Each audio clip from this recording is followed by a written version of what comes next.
If you log into Moodle, there's a new, well, let me see if I have, I'm still hiding it. Can you guys see the Bluetooth topic? Yeah. Okay. But there's So nothing in it.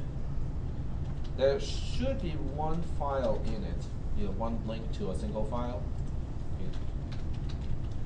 For some reason, I think my dexterity has changed. So when I type my password, most of the time I cannot get in the first time. It just says Bluetooth. Yeah, not available many Not times. available? Okay. So I'm gonna unhide that. Let me turn on editing. So I can find it. The resolution seems off to me. Nope, it's not. Maybe it's just the font size being huge and I'm not used to it. Okay, Bluetooth. Oh, okay, I see. It's still hidden. Now it's shown.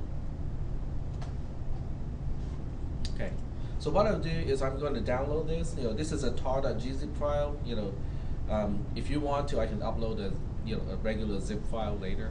But right now I'm not going to do that because I want to just at least decompress it, import it into Eclipse, and start from there.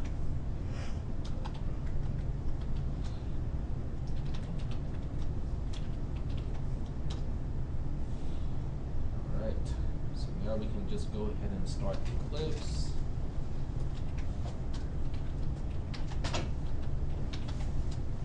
There's no update from Android over the past week, the entire week. So I don't know what's going on over there because usually there's some update. It's like, oh, we found another bug. So Nothing nope, to fix. nothing to fix. Or maybe they haven't figured out how to fix it. It can be one or the other, right? There's nothing to fix, or they know what is broken, but they still haven't figured out how to fix it. Well, sometimes stuff like that happens, especially with complex systems like Android. But this turned out to be a really kind of educational project, even from my own perspective. So let me get rid of this one first because the other project is called the same same name, and this one is not even close to done. So I'm gonna get rid of this. So let's see, delete project. And then re-import.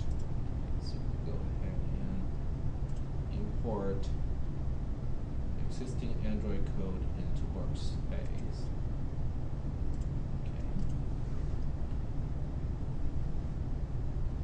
Select a directory to search for existing Android projects. So that will be my downloads folder.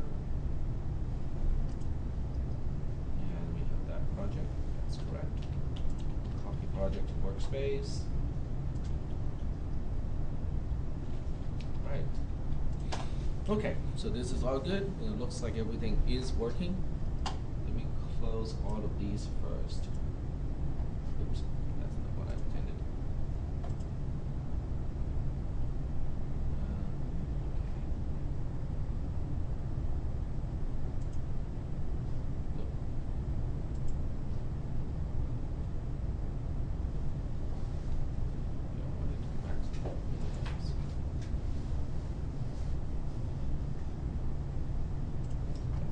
I think when I double click it will open up. Okay, so here's the source code of this particular application. I just want to show you, what it looks like first. So I'm going to go to resources, resources, and then go to layout, so I can show you what the application looks like, especially the fragment. Okay, so we have a pretty simple application. Hello world. I don't even bother to remove that. It's just automatically generated. Has one single button to trigger the connection to a Bluetooth device. I still have not figured out how to mirror, or how to clone my display on the mobile device onto the screen. That's not gonna. I don't need it to happen today, because I still have not gotten my distribution to have the necessary tools. Because the objective is to turn the PC into a terminal surface server. They call it SP, the serial protocol profile. So I'm going to turn the PC into a serial protocol server and have my Android application to connect to it. Yep. I think you can use TeamViewer, install on your phone, and access your phone through Okay. the computer. TeamViewer. Yeah. Okay. I will make a note of that. So. Still looking for a better way, but that seems, from what I TeamViewer. read, that seems to do it. Okay. So I'll make a note. Or, well, the best way to make a note is this, because it's all getting recorded. So TeamViewer for Android. Okay. For remote control. Does it go? So the question is, which way does it go? I think it goes both ways. It can go both ways? Okay. Provides See right easy, now. fast, and secure remote control to access Mac and Linux system. Okay, you can use this app to control computers remotely. Go to gain access to your desktop, remotely administer unattended computers. Doesn't say anything about the other way around. Well, if I can install VNC or something like that on my Android, I'm good to go. So I'm pretty sure I can do that. So if I look for VNC, and I need this server on the Android side. Yep, there are free ones and there are not free ones. So that's good. VNC viewer, VNC server. That would be the easiest way to do it. You know, I can just go through VNC and then use networking to go through the actual protocol. Because I think I can go through the networking through USB. You know, I can do TCP/IP over USB. So that would be the easiest way to set it up. Okay, that's good. Good to know. Okay, getting back to our project here. Okay, so this time we have a typical button just to trigger an operation. When I click this button, it's supposed to check whether Bluetooth is available. If it is, it will try to turn it on. If it's not on already, it will go to the settings application and have the user to turn it on at that point. Okay, so if Bluetooth is available and it is turned on, that button will also populate the list view, which is the kind of like light yellow area on the screen. So it will populate it with Bluetooth devices that are already paired or bonded. Okay, depending on which operating system, they use slightly different terminology. For Android, it's called paired. So it will display the paired devices. It will display the name of the device and then its MAC address. Okay. If you click on one of those, it will try to make a connection to that device, and then after that, the actual thread to handle the communication is just doing echoing. Okay, whatever the other side sent back to this device, it will echo it back to the other device. That's all it's going to do. Because the objective is to set this up so that the PC becomes a serial profile server and have the Android as a client to try to connect to it, which is basically the mode of operation with a Fitbit or your Bluetooth GPS device and stuff like that. For the most part, you want your Android device to initiate the connection instead of having your Android device to wait for somebody to connect to it. Is that making sense so far? That that would be the majority of most Bluetooth users for an Android device. Occasionally, you might want to do it in the other way. In other words, if you want to use your PC to use your, let's say, your 4G enabled phone to go onto the internet, then it'll be going in the opposite direction.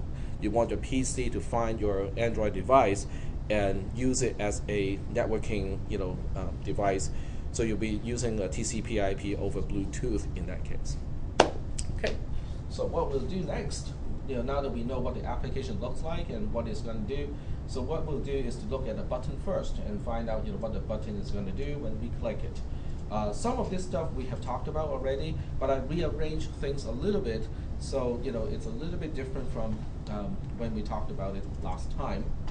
So now we look at main activity, and we'll go ahead and maximize this portion, and then when we need to, we'll hide it again.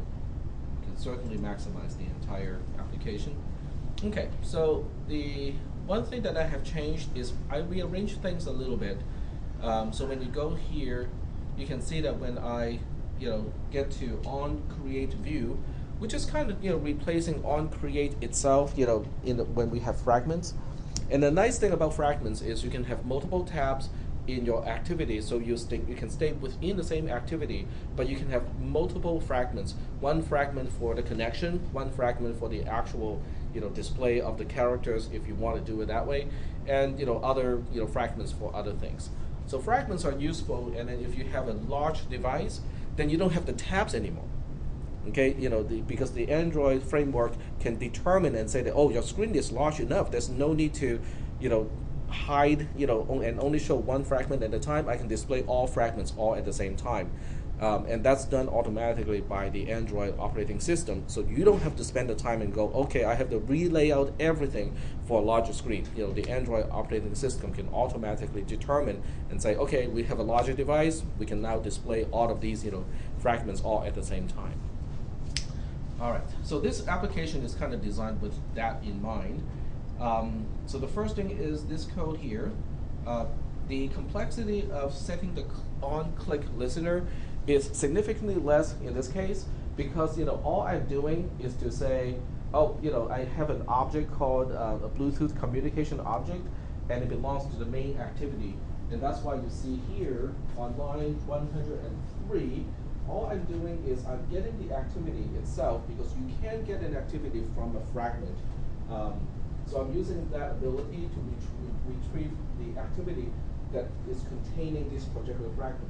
Once I retrieve that activity, I cast it to a main activity because a regular activity is a superclass. It doesn't have a method called BTCom or Bluetooth communication, but this one does. And that particular class has a start enable BT Bluetooth method, and I'm just calling that and saying, okay, we'll defer all further actions over there. Okay. But before that, the Bluetooth communication device has to be set up first, and that part is inside on create of the activity itself. So we have this portion here. The object is created, and the reference is initialized in on create. Are we still doing okay so far with this code? Okay. And I'll definitely show you, what BTCom looks like as a class. And back down here we have, we also have this part here. Okay, this has to happen as well. Is the Bluetooth communication object is also responsible to kind of deal with some of the user interface logic, like displaying certain things on the screen, populating the list view and stuff like that. So it needs to know what fragment we're dealing with, because inside the fragment is our list view and all of the other things. So that's why, one thing I have to do is to set up the user interface link from the Bluetooth communication object back to the fragment itself, because through the fragment we can find just about all the things that we need to find as far as the user interface is concerned. Okay, so there are several steps, before we get to this point here. That's how we initialize it. And the one thing the one parameter that we need is called the request enable BT. This is just an ID to identify the request to enable Bluetooth. Okay, and it is the link back to the on result callback, that we have in the activity. So that's why this particular integer is specified in this file and not in BTCom. Okay, BTCom is just saying, okay, whatever ID you want to use to identify this particular intent, we'll just go ahead and use it. Okay. So let's go ahead and track down start enable BT and find out what it's going to do. Okay, that is inside the BTCom source file. So we'll go ahead and take a look at that one. And once again, we'll go ahead and hide this one so we have more space to look at the actual code. So this is the beginning of BTCom or Bluetooth communication as a class. I use a class to represent this, because I don't want to spread all my stuff, and put it into the main activity class. It really belongs to another class because it's not a part of the display. So what this one will do is it will track main activity, which is really not needed because I'm tracking the fragment already, And from the fragment, I can always use get activity to get back to the containing activity and then downcast it back to main activity. So it's not strictly needed. I just put it here. We have a BT adapter, which represents the Bluetooth adapter.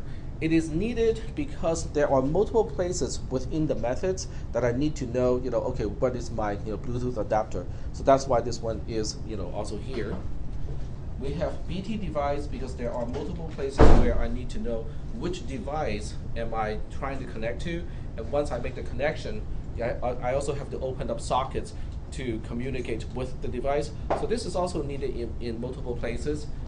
BT socket, once again, I also need it in multiple places. And then we have BT devices, which is an array. This matches the array of items in the list view, okay? So that when an item is selected, I automatically know which Bluetooth device is corresponding to that list view device, or the displayed item on the screen. When BT-COM is initialized, I just initialize BT adapter, the Bluetooth adapter, and I basically initialize devices to have 10 particular devices. I found out in the hard way that even with Java, an array cannot grow. Okay, if you declare an array to have 10 items, it will only have 10 items. There's no way to grow an array in Java. So you cannot say, okay, I need to refer to BT devices, open bracket 10, which is the 11th element. It doesn't make the array any larger. It just comes back and say, nope, you cannot do that. Okay. It's better than C in the way that it does not just use whatever memory location is next to the last item and just say, hey, you are the 11th element now. So it doesn't do any memory corruption, but yet at the same time you cannot change the length of an array at runtime, which is not what I expected. I was expecting Java to be more flexible than C++ and C, but from this perspective it is not. I can use the class called array to achieve the kind of more flexible array kind of thing, but for this application I'm not going to struggle with that and just use this method and just say, okay, you can only have up to 10. Setup UI, which is a call from the fragment, is expecting a main activity placeholder fragment as a parameter, and all it does is to initialize its own internal member, which is fragment, and also main activity, which is also a private member. So this is, main activity is mostly just for convenience purposes. It's really not needed, but it certainly is convenient to have it around, so I don't have to keep calling, get activity and then downcast it to main activity.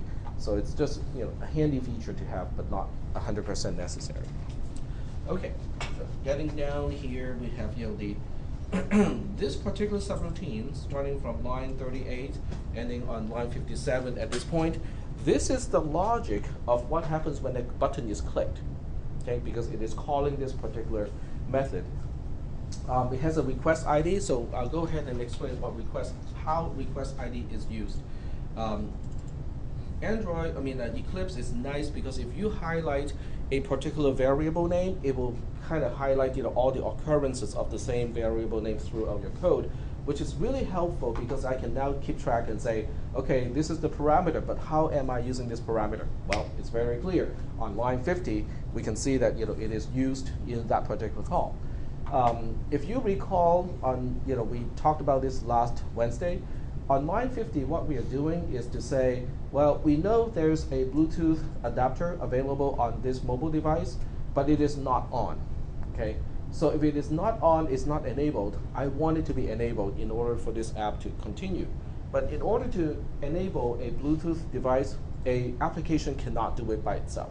So what it's doing is it's sending an intent to the entire operating system. It's telling the Android operating system and say, I need some help, okay? I need some help with enabling a Bluetooth adapter, okay?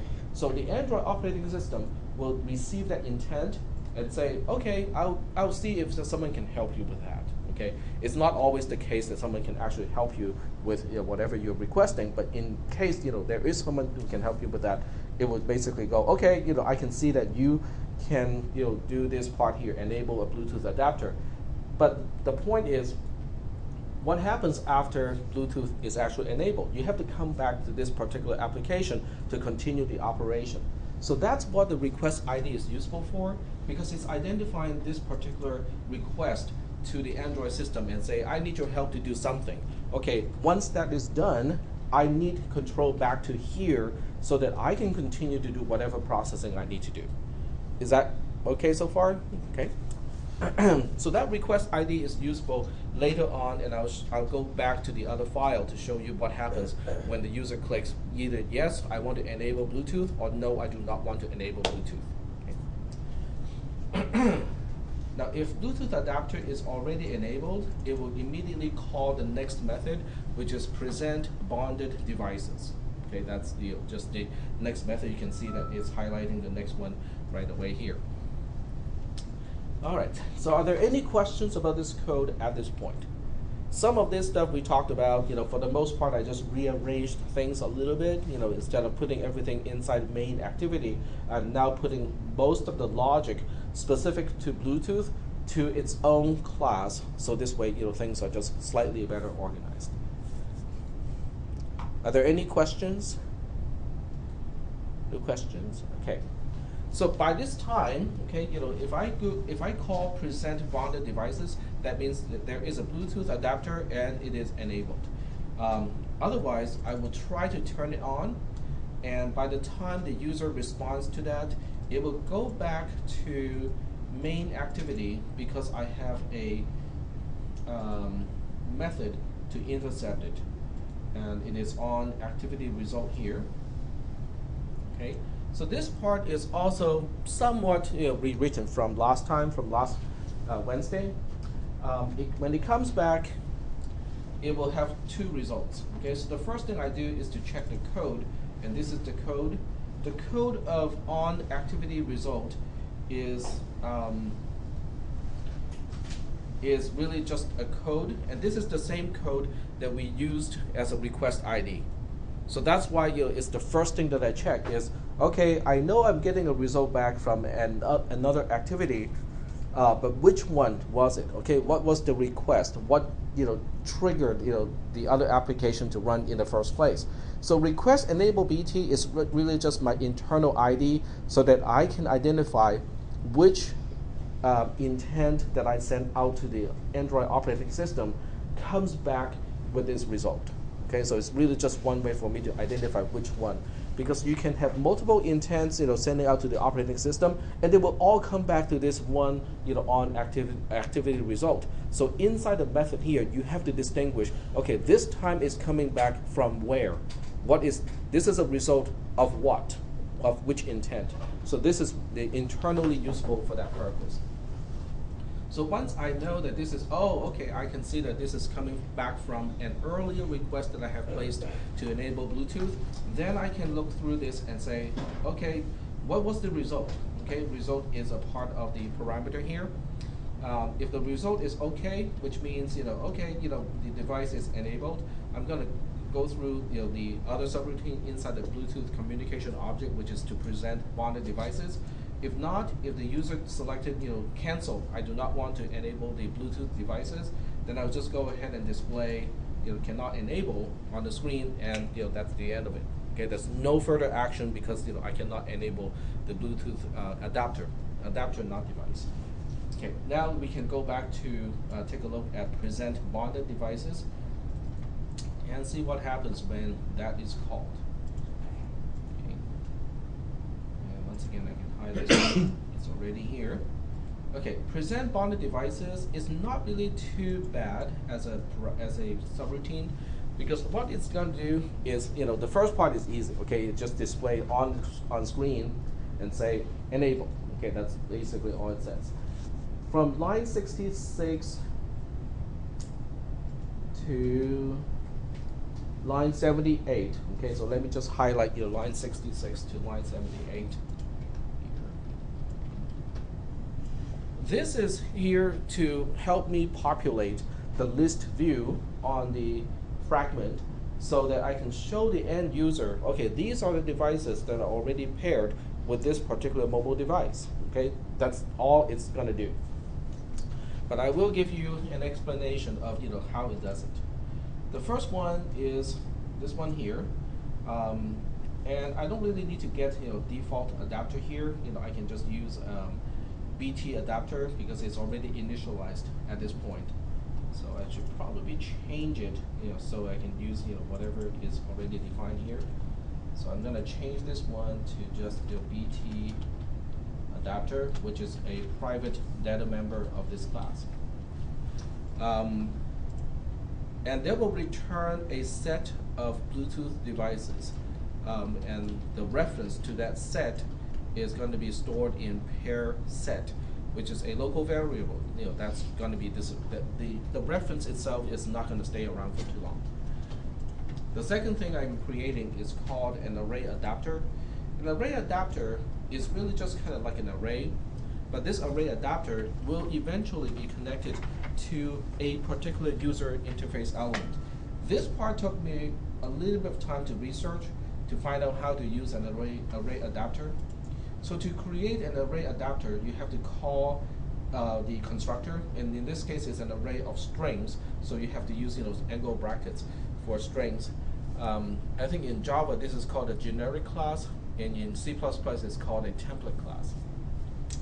The first thing you have to pass to it is what we call a context. A context is something that can contain a thread, and it is handled by a thread. In this case, main activity is a thread, or it is handled by a thread.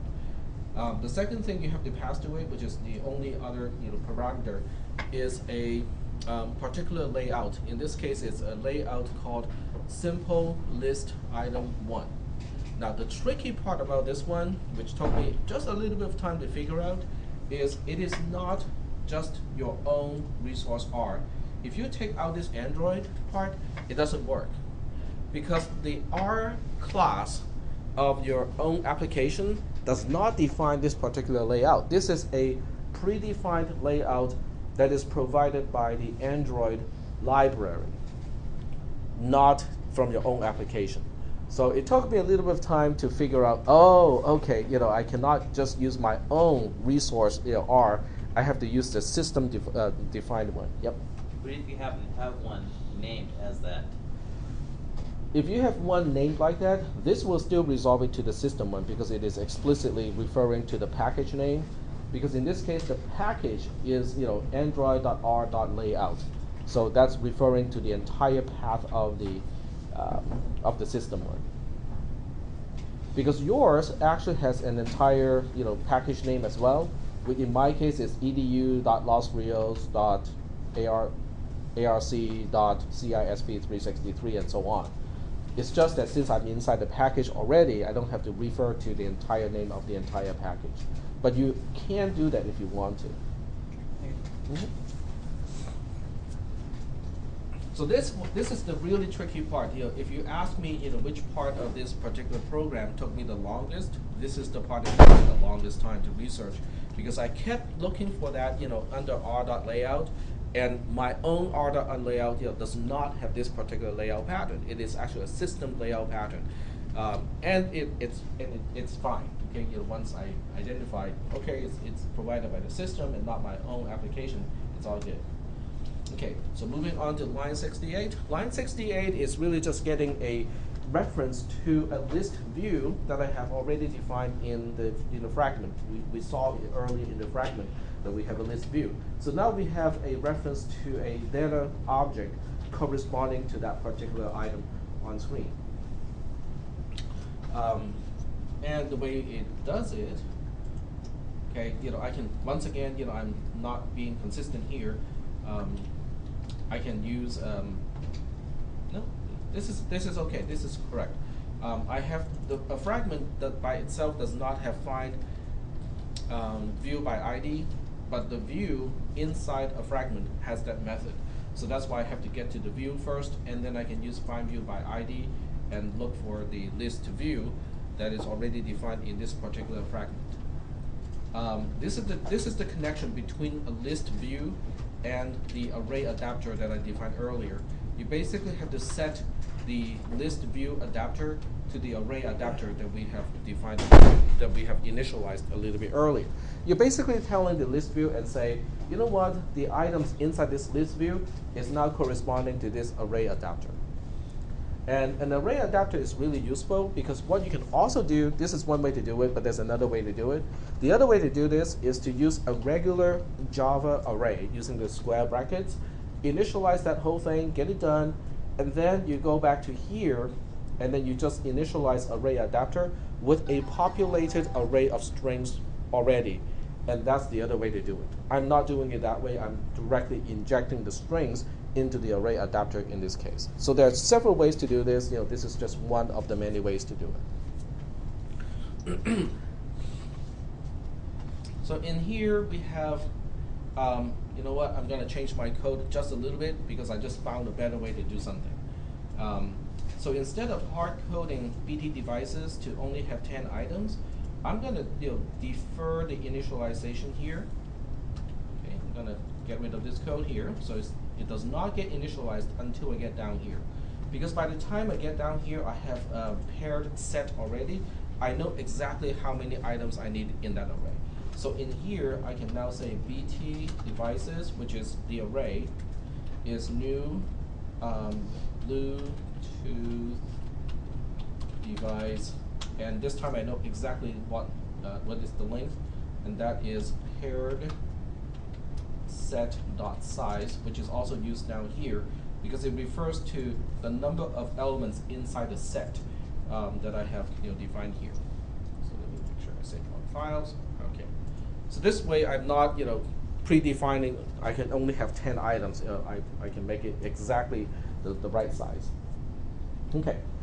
So inside here, okay, once I set the adapter of the list view, which is what you need to associate the list view with actual the contents, this particular code here is just saying, okay, do we have any Bluetooth devices that are already paired? If so, let's go ahead and initialize the list view, the list view itself, so that it can display all of those paired devices. It was a little bit cleaner before, but now it's not as clean because I have to keep track of an index for my own array. So on one hand, okay, this part here is really cool. I wish more languages, or C++ particularly, has this feature. This is a for loop, but it's not a for loop in the sense of a regular C++ for loop. This one is basically going through a particular set and say for each element in the set, I want to perform whatever is on line 75 and line 76, which is a really handy way of going through items without any indexing, without having to initialize a pointer first and then move on until you detect the end. This is already done for you, which is really nice. So for each item, for each Bluetooth device in the array, in the set, in the paired set, this is what I'm doing. On line 75, we are just adding an item into the list view, because remember the array adapter is now used by list view. So whatever you add to the array adapter is also added to the list view. So that's kind of nice. So what I'm doing here is to refer to the name of the Bluetooth device using the getName method, and use a line feed to separate the item. And then the next line I'm using the address, which is the MAC address. Now that is needed because many times you might have devices that have the same name, okay, because they're basically the same thing, but they have different MAC addresses. So in that case, you can only identify which one you want to connect by the MAC address and not by the name of the device itself. For most people, that may not be the case, but okay, let's just say that you are, let's just say that we are dealing with Bluetooth, not headset, but the Bluetooth. How do you call a car audio device that has a Bluetooth connectivity? It's not called a headset, it's called a, there's a specific profile for that. Or is it still using just a headset profile? It may just be a headset profile because it's just doing the same thing as a headset. But let's just say that you install the same stereo system on like 4 different cars, okay? So when you get into the car and you want to say, okay, I want to pair with a device, it will just display the same device 4 times. So in that case, you have to use the MAC address to identify which one do I want to connect to, or which paired device I want to connect to. So that's why the MAC address is also important in this case. But whatever I do on line 75 is really just for display purposes, so that the user can click in the list view and say, I want to connect to this one. That's its only purpose. Line 76 is a little bit more helpful, because what it does is it allows me to associate one item in the list view to one particular Bluetooth device. This is how I can associate. If someone clicks on the first item in the list view, it is corresponding to the first element in BT devices. So that way I can retrieve, oh, okay, I know you're referring to this particular Bluetooth device. Okay. I can probably do something else, to use the MAC address to re-look up the Bluetooth device. But since I already have the Bluetooth device right now, right here, it's not expensive to use a small array to keep track of all the devices. So this way, when someone clicks on the screen, I know exactly which one I'm dealing with already. Okay. Are there any questions about this code? No questions? Yep, go ahead. Why did we post the implement? Say again? Why did we post the Oh, I'm just being lazy, because I can just add I, I can use I gets I plus 1 after line 76. I'm just being lazy and just use plus plus.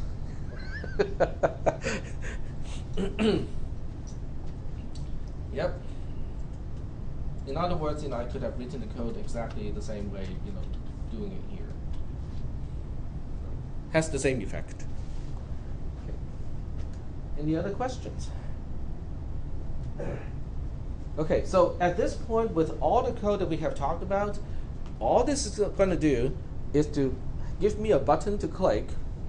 It will attempt to turn on or enable the Bluetooth device, and if it is successful enabling the Bluetooth device, it will display in the list view all of the paired devices known to this particular mobile device. That's all it's going to do up to this point. Okay, and it's already quite a bit of code. For those of you who took cisp363 when we were using App Inventor, things like this is done with 1 or 2 blocks. That's all. Okay, I'm hoping that some of you still remember when we were in cisp362. Connecting to a Bluetooth device was like 2 blocks of code. That's all. And this is basically hiding all the details of all of the stuff that we can do in 2 blocks in App Inventor. Are there any questions before we move on? Yep, go ahead. It's kind of unrelated, but you know how you said you wish it had and see the list for loop without having to use the index and everything. Is that is that called list comprehensions for other languages in general? I don't know how it's called. I know that Perl has it too. Perl does not go through a set; it just goes through a list or an array.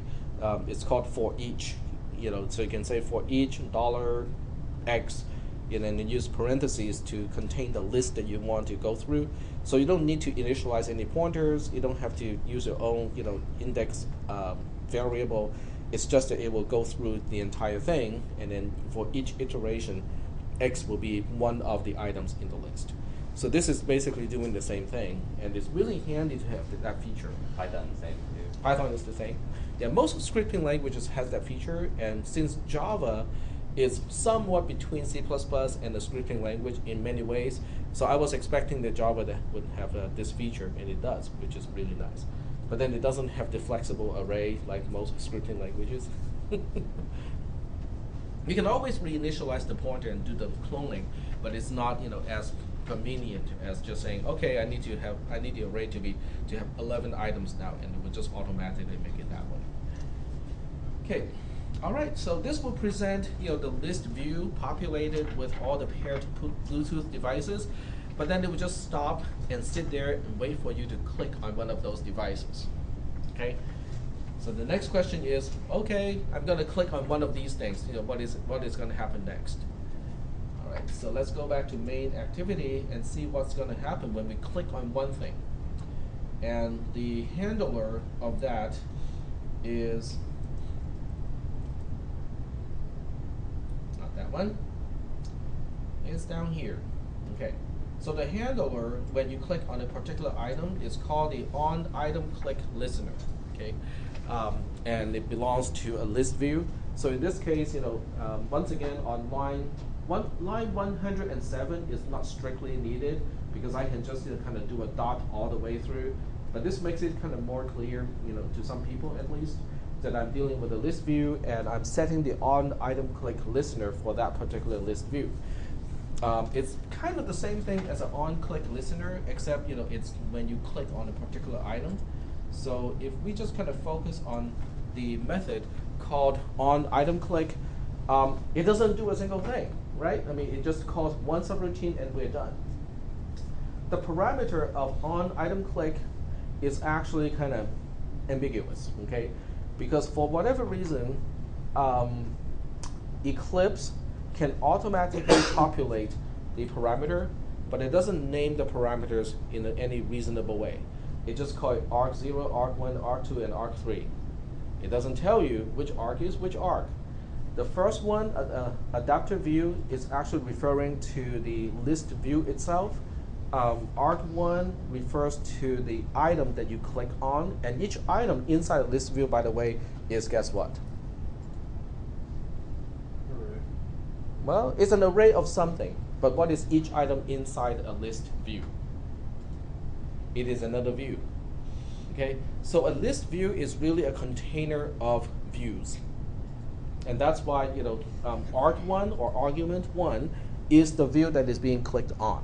Okay. Argument 2 is the index into that view. The first one is 0, the second one is 1, and so on. And the last one, I think, is the UUID or some long identifier of that particular item. And to me, everything else does not matter because I just need to know which the index of the item that is being clicked, because I have my own array that I have already used to store the Bluetooth devices. I just need to know which the Bluetooth device the user ends up choosing. So that I only need to use argument 2 in this case. For those of you who want to find out, okay, but this is really awfully confusing because what are arc0, arc1, and so on, you can go to the Android documentation and look up on item click. So on item click, Android. It belongs to an adapter view, and then when you look at the parameters, the first one is the parent, the second one is the view, the third one is called the position, and then the last one is the ID. And when you click on the actual documentation, it gives you a little bit more, much better explanation here, and using the much more appropriate names for the arguments instead of arc0 to arc3. So the first one is the parent, which is the adapter view where the click happened, but that's the containing view. The second one is view itself, which is the one that is clicked on. I'm not interested in that either. I'm only interested in the third parameter, which is the position, and position is 0 oriented. Yep. What's the left and right arrow with the question mark? It basically is just it's a template class in C++ or generic class in Java. In this case, it's an adaptive view of something. So the question mark is supposed to replace a particular type. So if you want to use parent, you have to downcast it to an actual adaptive view with something inside the angle brackets. But I don't need to use the parent at all. I don't need to know who contained the view that somebody clicked on. I just need to know which item was clicked on. So I'm only interested in position in this case. Okay. Are there any questions at this point about this one? All I care is which one. Okay, the first one or the second one or the third one. Tell me which item was clicked. That's all I need to know. That's because once I know which one is clicked, which is argument 2, I can use the connect method of a Bluetooth communication class that I define myself to handle it. So if we go back to btcom as a class, then we can look at connect here. Connect doesn't really do a whole lot because a lot of the chore or a lot of the logic to do the actual connection is deferred to a new thread. Okay, but let's just go over this code anyway. The first part is starting on line 84. So 84 is basically checking and say, okay, do we have a problem here? In other words, do we have the length of the array, being unreasonable? Because if the length of the array is less than or equal to the index that I'm going into, then we have a problem. So this is really just for boundary checking and stuff like that, which is not really needed because at this point I'm pretty sure that the index is a valid one, but it doesn't hurt to check it. Okay, so the real meat of this one is here. That's easy. Okay, lines 86 and lines 87 can be combined easily onto one single line. In other words, well, yeah, it can be combined, but it's not a good idea. The first one is initializing BT device, because that is my own private member data member to remember which device was actually selected. So I have to kind of make a note of that because it will be used in connect thread. And then the second one is to initialize the connect thread.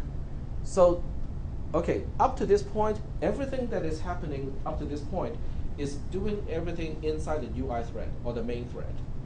Okay, remember what the main thread is? That's the same thread that is responsible to interact with the end user.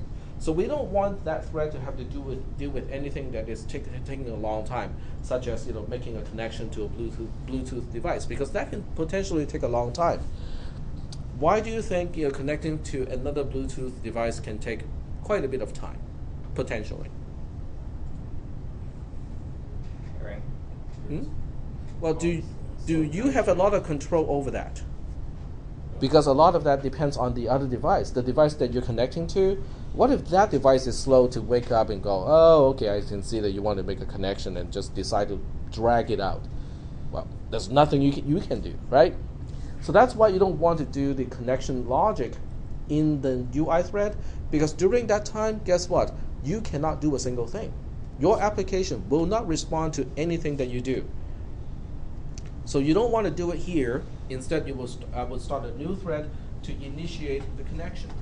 So this is how we start a new thread. Okay, so let's go ahead and take a look at the class called connect thread first.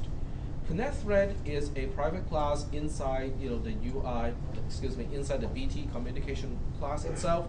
In other words, this class cannot be used anywhere else other than inside a BT com object, which is fine because nobody else really should need to know this at all. The constructor is going through this code here, so I'm just going to highlight the constructor. The constructor is really the logic to try to create. Well, the first thing it will do is to create a socket for this particular Bluetooth device.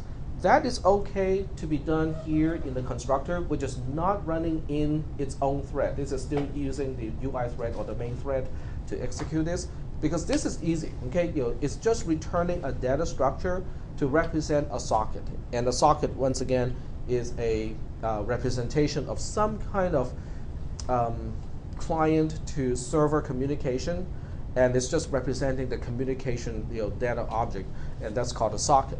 So this part is easy. Okay, it's just allocating storage, initializing a socket, and say, okay, here's your socket. But the socket doesn't do anything at all. Okay, it's just a data structure initialized. So this is okay to put it here. The other part that took me a little bit of time is to figure out how to use this call here, which is create RF com socket to surface record, and you're supposed to give it a UUID. And in some documentation, including Android's own documentation, they just say, oh, just give it a UUID without explaining how you get the UUID in the first place. So I had to do some research and find out that, oh, okay, the device itself actually has an array of UUIDs associated with it, and you just need to pick the first one out of those UUIDs. So that's what this highlighted portion is about.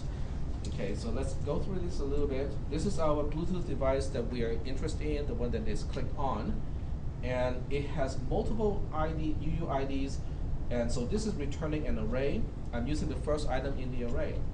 But the array item actually is an object, it's not just an integer. So I use another call called just get UUID without the plural to get the integer of the UUID object. So that's why it looks kind of convoluted. But all it does is to create a socket that is uniquely identifying one particular Bluetooth device and say, okay, I'm representing the data object or the data structure that is needed later on to actually establish a connection to that device. But at this point, you're not talking yet. Okay, this is just allocating and initializing a data object, which is completely under the control of your application. If this cannot be done for whatever reason, it will throw an exception, and I'm using a try-catch block here to catch that exception. And if it does throw an exception, I'm printing the stack trace, and I'm done. Okay, this will just be the end of it. And then Bluetooth socket itself, will still remain to be null because socket is null to begin with. And this call, if it fails, it will give you, basically, it won't go through the initialization of socket. But Bluetooth socket is a private data member. It is defined up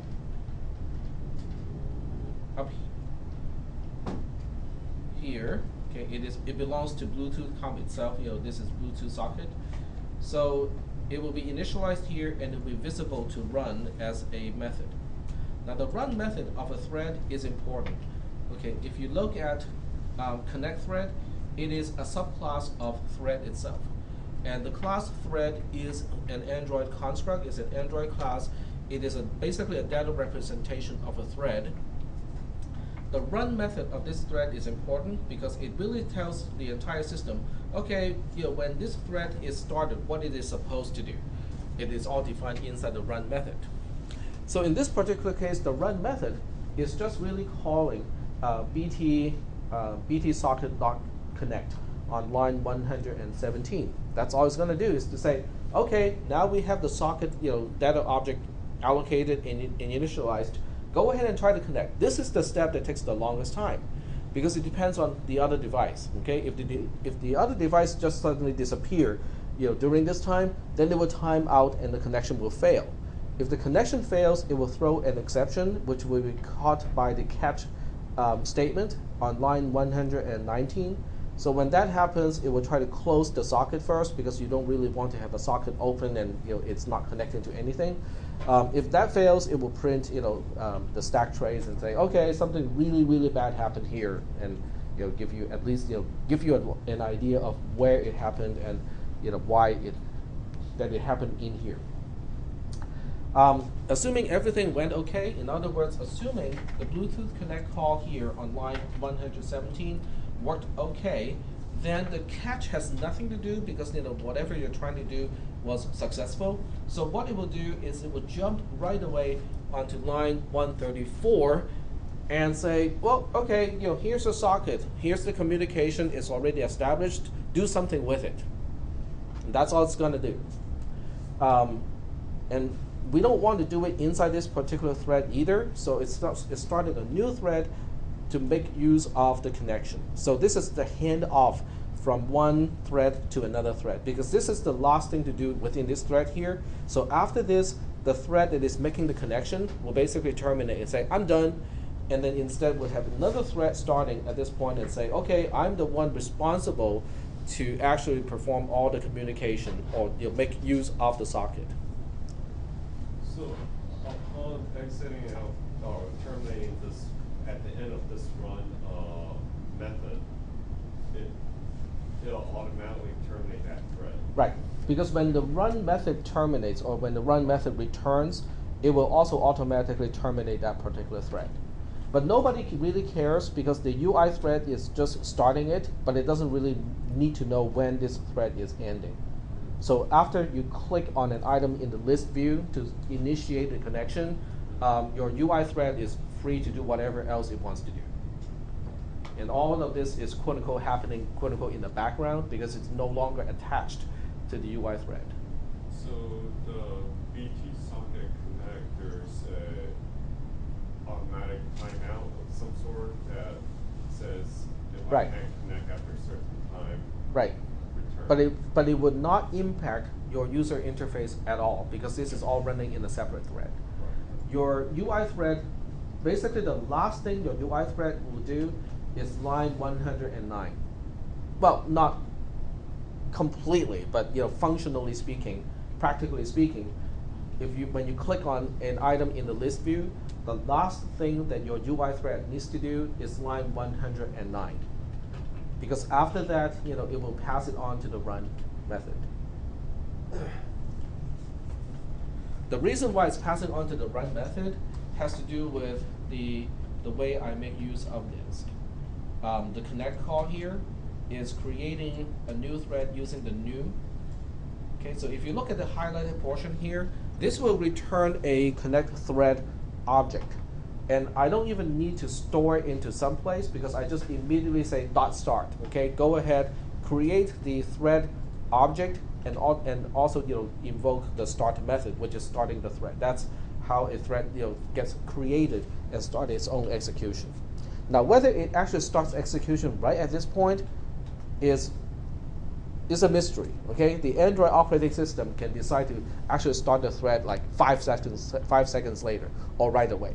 But that's up to the Android operating system to decide. The start is communicating with the Android environment too, and then the Android environment Correct. then invokes the run. Yep. method. Yeah, the new and the constructor doesn't do a single thing as far as the operating system is concerned, because you're just allocating the storage and initializing an object to a certain point. But at that point, you're still running the UI thread. There's no new thread existing yet. Even though you have a new thread object, it doesn't mean that the operating system has one more thread to start execution.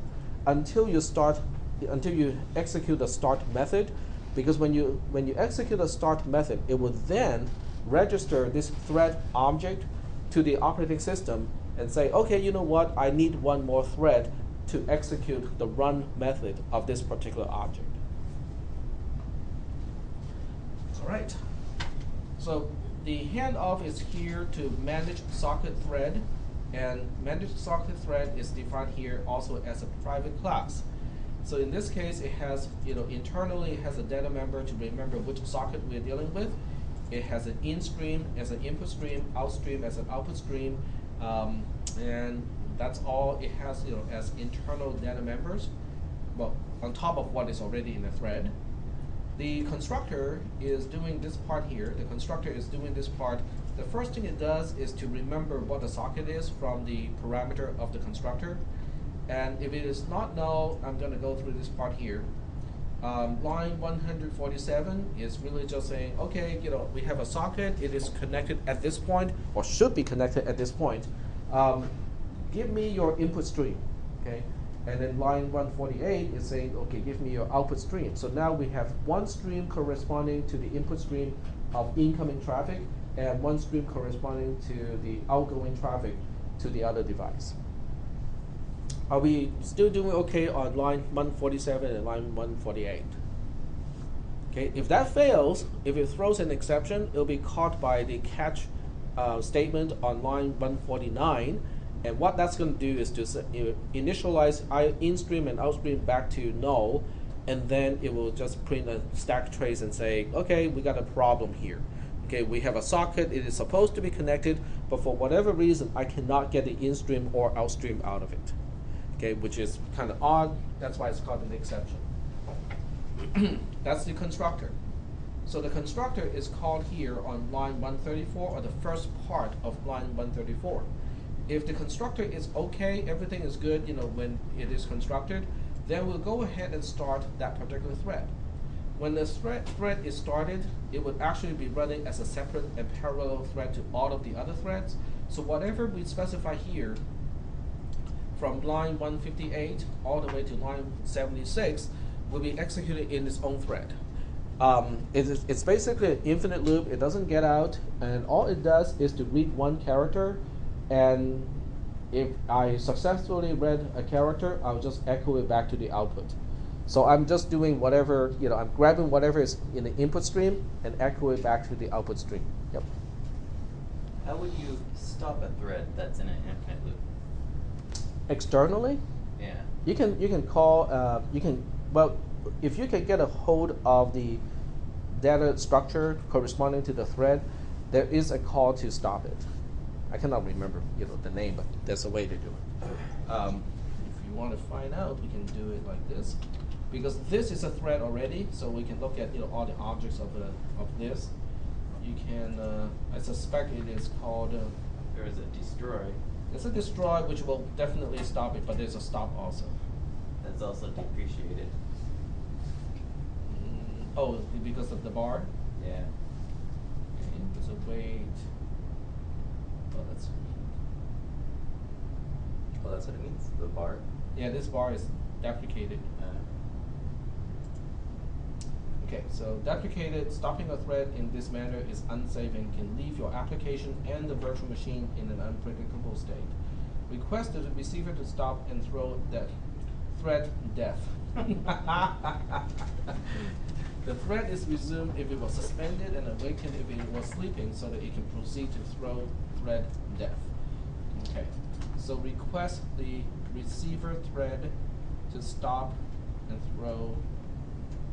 Okay, but this is the description of the deprecated method. This is use thread death instead. Throw thread death, but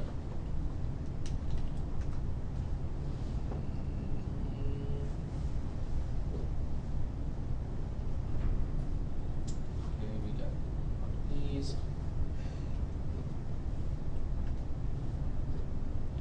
But the question is from the outside, how do we trigger the thread to die?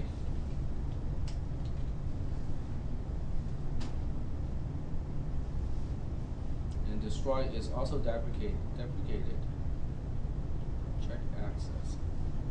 Well, I guess the only way to do it is to do it properly is for the thread itself to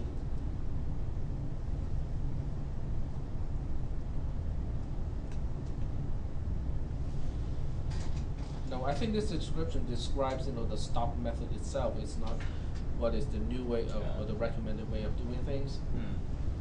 So the only way to do it, to do it the right way is for the thread itself, for run to basically run to an end. So you will have to pass a message to it, or somehow set a variable that run can detect and say, okay, somebody want me to commit suicide, and then run will exit the loop, and that will properly terminate that particular thread. Or set while to a variable that returns false at one point. Right, but that by itself can be tricky too, because if you have two threads that can have access to the same variable, you can end up with interlocking, problems, unless the operation can be guaranteed to be thread safe. So that's that's what it's saying. But that's does that answer your question? No. Sort of. But if we want to explore this a little bit more, which I think is appropriate, let's go to Android thread. See what it has to do here. What it has to say here. These functions, are they basically specific to Android, or is this like how you write in Java? They're pretty Android? standard, in most environments. And Android has thread as well. I take it back. Java, regular Java running on the PC also has thread as a class. I'm not sure whether the classes are exactly the same as in Android, but they do have threads also in regular Java. But it should be pretty similar, probably. Yeah, it should be very similar, if not exactly the same. Okay, so here are the constructors. We have, destroy. This method is deprecated in API level 1. It is not even implemented. Okay. And it didn't even make it to API level 1. Interrupt. Post an interrupt request to this thread. Okay, so that may be, what we need is to interrupt it first and say, hey, I got you, I need your attention. Okay, so we'll open a new tab. Okay, join, resume, run, set, uncaught exception handler. Okay, that can be helpful. And then of course we have stop. This method, it was deprecated in API level 1, but it's at least implemented. And this is the interesting part is it's deprecated in API level 1. Like when it's first released, it's deprecated to begin with. I wonder what triggered the deprecation. Okay, interrupt. Post and interrupt request to this thread. The behavior depends on the state of this thread. Thread blocks in one of the wait method or the join method or sleep method will be woken up. Their interrupt status will be cleared and receive an interrupt exception. Threads blocked in an IO operation will have their interrupt status set and receive a close by interrupt exception. Also, the channel will be closed. Threads blocked in a selector will have their interrupt status set and return immediately. They don't receive an exception in this case. Okay. So let's look at interrupted. It's a Boolean. Okay, so it's really just checking whether the thread is interrupted or not. So the key here is interruptible channel. Interrupted exceptions. This is the other one. This is set uncaught exception handler. So I think this is the way to do it. You know, this particular handler will be invoked when a thread is interrupted, and you don't specify, you know, a exception handler for that one. Interrupted exception thrown when a waiting thread is activated before the condition it was waiting for has been satisfied. But the key here is, you know, it has to be a waiting thread. If the thread itself is not waiting and you try to interrupt it, it's not going to throw this exception. So you can have a catch when we. Okay, let's go back to the code here. So the read operation is potentially a blocking operation. So we can surround this one with a try catch, and then when we catch the interrupt exception, then we can set a variable so that we can exit. So the while true should be changed to while not done, and then the done variable is set by the try catch block. Okay, let me just actually do it so that you can see, you know, what it would look like. Okay, so instead of doing this, you know, in an infinite loop, if you want to be able to say, okay, I want this, you know, thread to terminate, then what you can do is to set a Boolean type here called done, and, you know, initialize it to false. So by default, you know, it is not done yet. So you can basically say while not done, you'll do the following. And then in here, you can do a try block. So you can try, you know, there has to be a way to do automatic indentation. Let's see. I think if you just press try then tab, it would have filled it out. Say again? If you would type try then tab, I think it would have filled it out for you. Try tab. Oh, that's only tab in this part. I don't think it has a way to do. I don't know, because I did in the past and it filled in the fields automatically. It did a try and a catch, and cleaned it up fairly decent. If it has content, okay, I know what to do now. Okay, if I close it first, this will automatically indent. But if I copy this into some place that is already automatically indented, it will, get it done this time. So when you copy a block of code into something that has indentation already, it would actually do it correctly. Control-Shift-F also in session format. Say again? If you use a Control-Shift-F, Control-Shift-F. It formats it all for you. Oh, okay, thank you. But that will also remove any formatting that you intended it for it to have. Okay, let's try it. Control-Shift-F. There's nothing else to format here, so that's it. But let's mess up the indentation. And we'll do it in a larger block. Control-Shift-F. Nope, nothing happens. Okay, let's see. Sometimes it doesn't happen because It's under my source. window manager might have, sorry, under source. Okay, shift right, Control shift F. right. Shift Control F.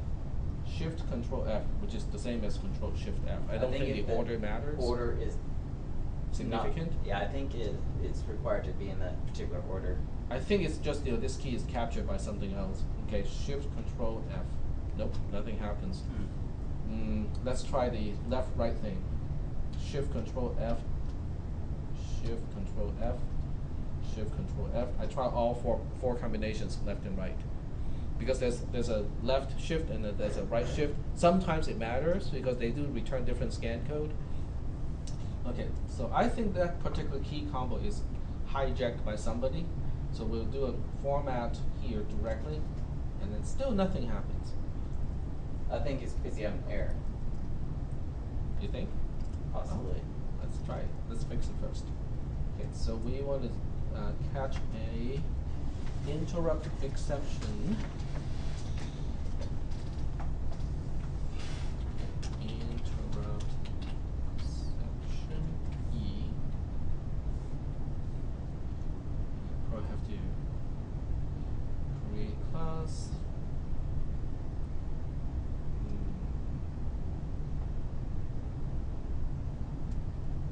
Interrupted exception. Okay, I got it wrong.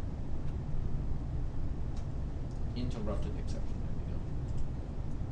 And this time it says replace catch clause with throws. Unreachable catch block for interrupted exception. This exception is never thrown from inside a try statement body.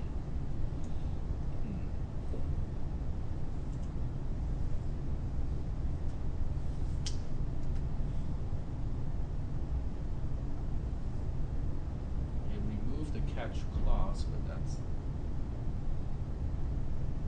I think it's complaining that you're in a double try. You're a try within a try.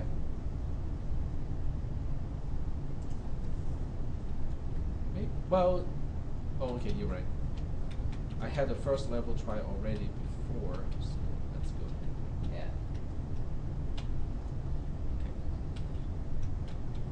Now I have to remember the syntax to deal with multiple catches. I know it can be done, it's just a matter of figuring out how to do it. Because I can get an IO exception, but I can also get an interrupted exception here. So Java catch multiple. Catching multiple exception types and rethrow. There we go. So multiple catches is just multiple catches. Ordering matters, I think, though. Yeah. Only If if it- it is a subclass of one another. Yeah. Okay, let's double check. I think if you put like the more general one first to something, it Yeah. will catch that. Yeah. Well, it will evaluate the catches in the order specified. So if it has if it's a superclass, it will just catch that one first, and then that one executes first. But I think these two do not share a common ancestry all the way until it's all the way back to an exception. So they should be fine. So we have interrupted exception. And give it a block. Right there. Unreachable catch block for interrupted exception. This exception is never thrown from the try statement body. The reason is, read can throw a IO exception, so the code understands that and doesn't have a problem with catching the IO exception. But interrupted exception is thrown by the interrupt call itself. So the question is, how do I catch it? I think it's saying instead of catch, use throws.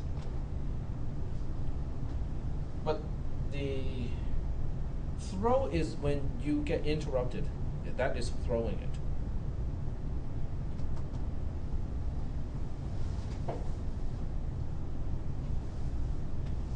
Okay, let's see. Right here, interrupted exception. Okay, this is thrown when the waiting thread is activated before the condition it was waiting for has been satisfied. So I'm making the assumption that read can be one of those methods. Okay, it can put a thread in this waiting state. Inherited methods, throwable object. This is the constructor. That's it. Okay, so that's not telling me much. Okay, public method void interrupt. posts an interrupt request to this thread, the behavior depends on the state. Thread blocks in one of the objects wait. Okay, we're not doing that. Thread blocks in an IO operation of an interruptible channel. I think that is the key because we are not using an interruptible channel.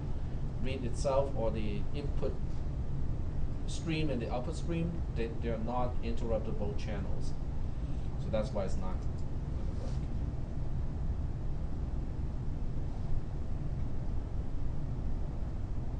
Oh, but we have this method here. We have interrupted. Okay, I got it. I think I'm overthinking this a little bit. Way overthinking. Make it way overthinking. While not interrupted.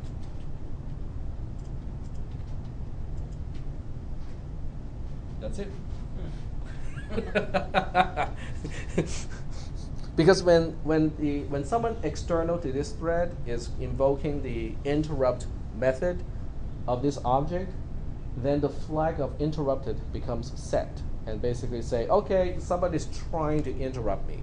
Now I'm not doing anything that is actually interruptible, and that's why I cannot catch interrupted exception. But I can still check the flag and say, did someone try to interrupt me? Yep, okay. I'm gonna get out if it is true. So that makes sense. I was trying to do the 5-mile detour, for a 100-yard little path. That makes sense.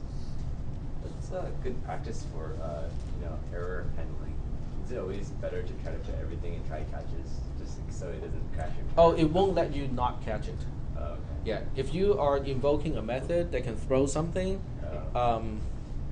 either you have to declare your own method to also be able to throw that thing, or you have to catch it.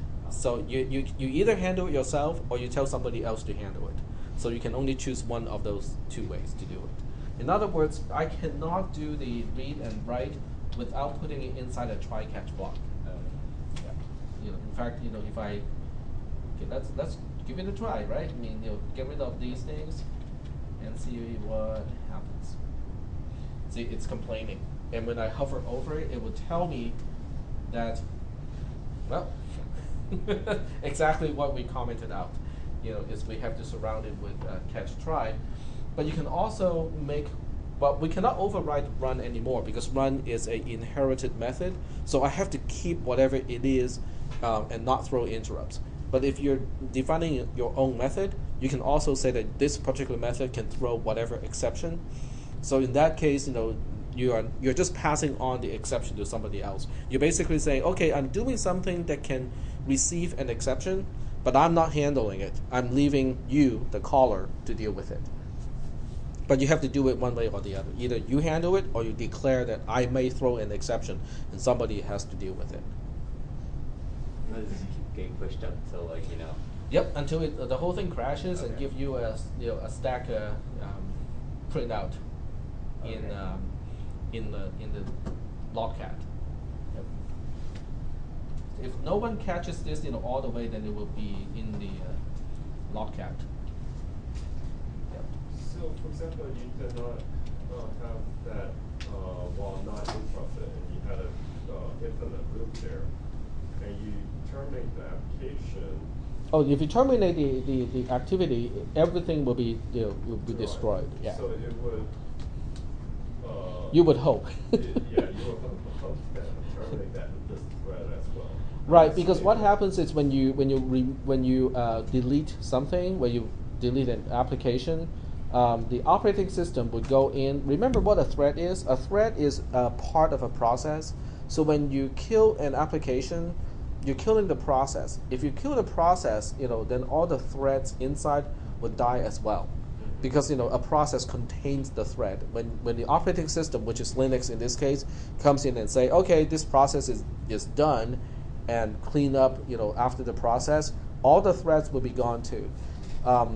What is not clear is whether the sockets and also the communication channels will still be open or not because nobody's telling it to close. You're deleting the socket. You're deleting the data structure representing the actual Bluetooth communication channel. But whether it will clean up after itself when the object is destroyed is a whole different story. I'm pretty sure it does, but it is not something that's guaranteed. I mean, so if it doesn't do that, then you end up with a problem because now no application can open another communication channel to that device because it's still in place and it's busy. Okay, well, this is perfect timing, because that's the end of what I have done today. But it doesn't hurt to kind of show you guys this part too. Let me pull this up on the screen. So in theory, do you close the string, the socket? In this case, I do not close the socket. So that means if I want to do it the right way, when I get out from this thread here, I should close the socket. I should close. I should do a BT socket close. BT socket dot close. Yeah, just so that I remember to clean it up. It's complaining about something. Okay, that can also throw in an exception. I have to put it inside another try-catch block outside of the loop. Yep. So that makes programming so much easier. I wonder whether they have Eclipse for assembly language programming. You can just tell it what you want to do, and it goes, "Here's the code." No, I actually don't want it to happen. I want you guys to figure out how to do it.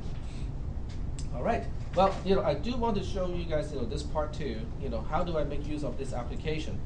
On the host side, which is the PC, you want to make the host Bluetooth adapter visible, and then on the device side, which is your mobile device, you want to do the pairing with the host. With Linux, or at least with the default installation of the Bluetooth utility programs, it basically just let you pick whatever pin you want to pick. Okay, it's interactive. So on the device side, you can just punch in whatever pin you want to use, and then on the PC side, it will pop up a box and say, "Oh, somebody is trying to connect to you using this pin. Do you want to use this pin for to accept the connection?" You can say, "Okay, yes." And then at that point, the two devices are paired but not connected yet. And then on the PC side, assuming you're running Linux, you can run this command here. SDP tool add. You're adding a channel for the serial profile.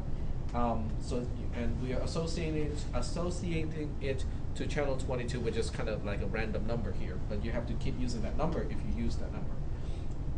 And then the second thing you do on the PC, which is acting as a slave in this Bluetooth configuration, is to use the command called rfcom to listen to this particular COM port using channel 22 of the Bluetooth device. And then on the Android side, which is the application that we are trying to run here, then you will run the application, click connect, and then select the right device. And then at that point, if nothing comes back as an error, then the Android device is actually acting as the host or the master of the communication, but it's doing something that's really dumb. Basically, you can open up a dumb terminal on the Linux side, on the PC side, and type whatever, and then the Android side, you will just kind of echo back whatever you type.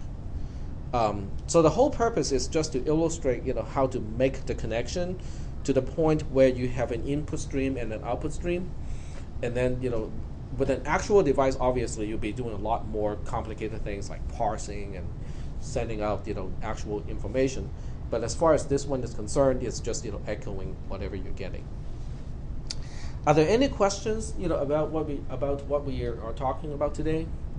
Because on Wednesday, once I figure out how to run VNC through Bluetooth, through USB, I'll be running it on both sides because I have to burn a new image too to include all the Bluetooth tools that I need on the PC side. But then I'll be able to illustrate the whole thing, the entire connection. Are there any questions about this? Okay, here's my question. Can you do this kind of app, or can you open a serial profile connection to a headset device?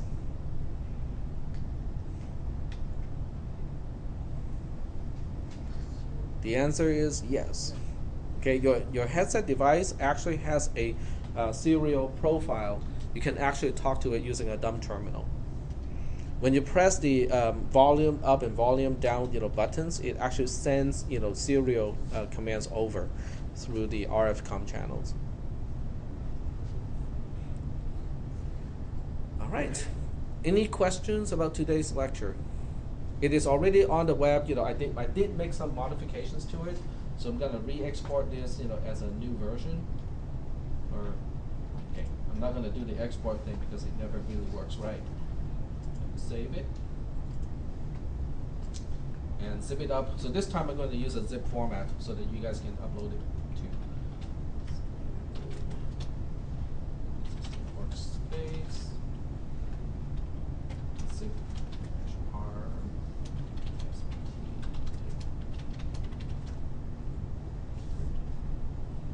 Put it back into Moodle.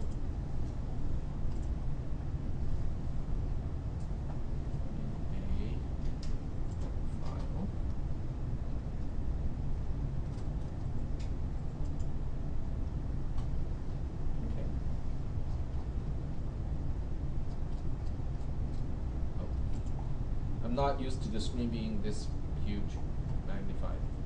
Here we go. Okay, Bluetooth sample program. Class.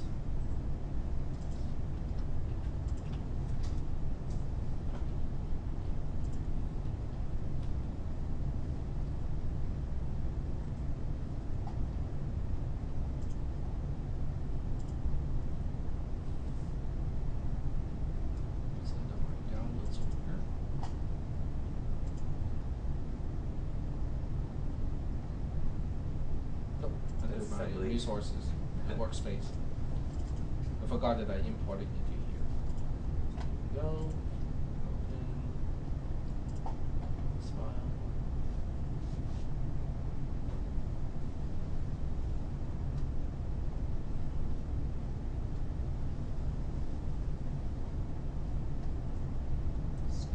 Display, save, restore, return to course.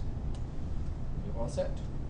So now you can have my original one before the changes that I made in class, or you can have the other one, which is modified in class. The second one is probably better off because it's just a regular zip file. If you use Windows, you can open it. The first one is in a tar.gz file. It works well in Linux systems, but not necessarily as well in a Windows system. Are there any questions about the stuff that we talked about today? Nothing. Okay. Well, I do want to share with you, certain things, that I think, would kind of fall into the rationale of, why Bluetooth is useful. Basically, potentially things that can be really helpful, with Bluetooth.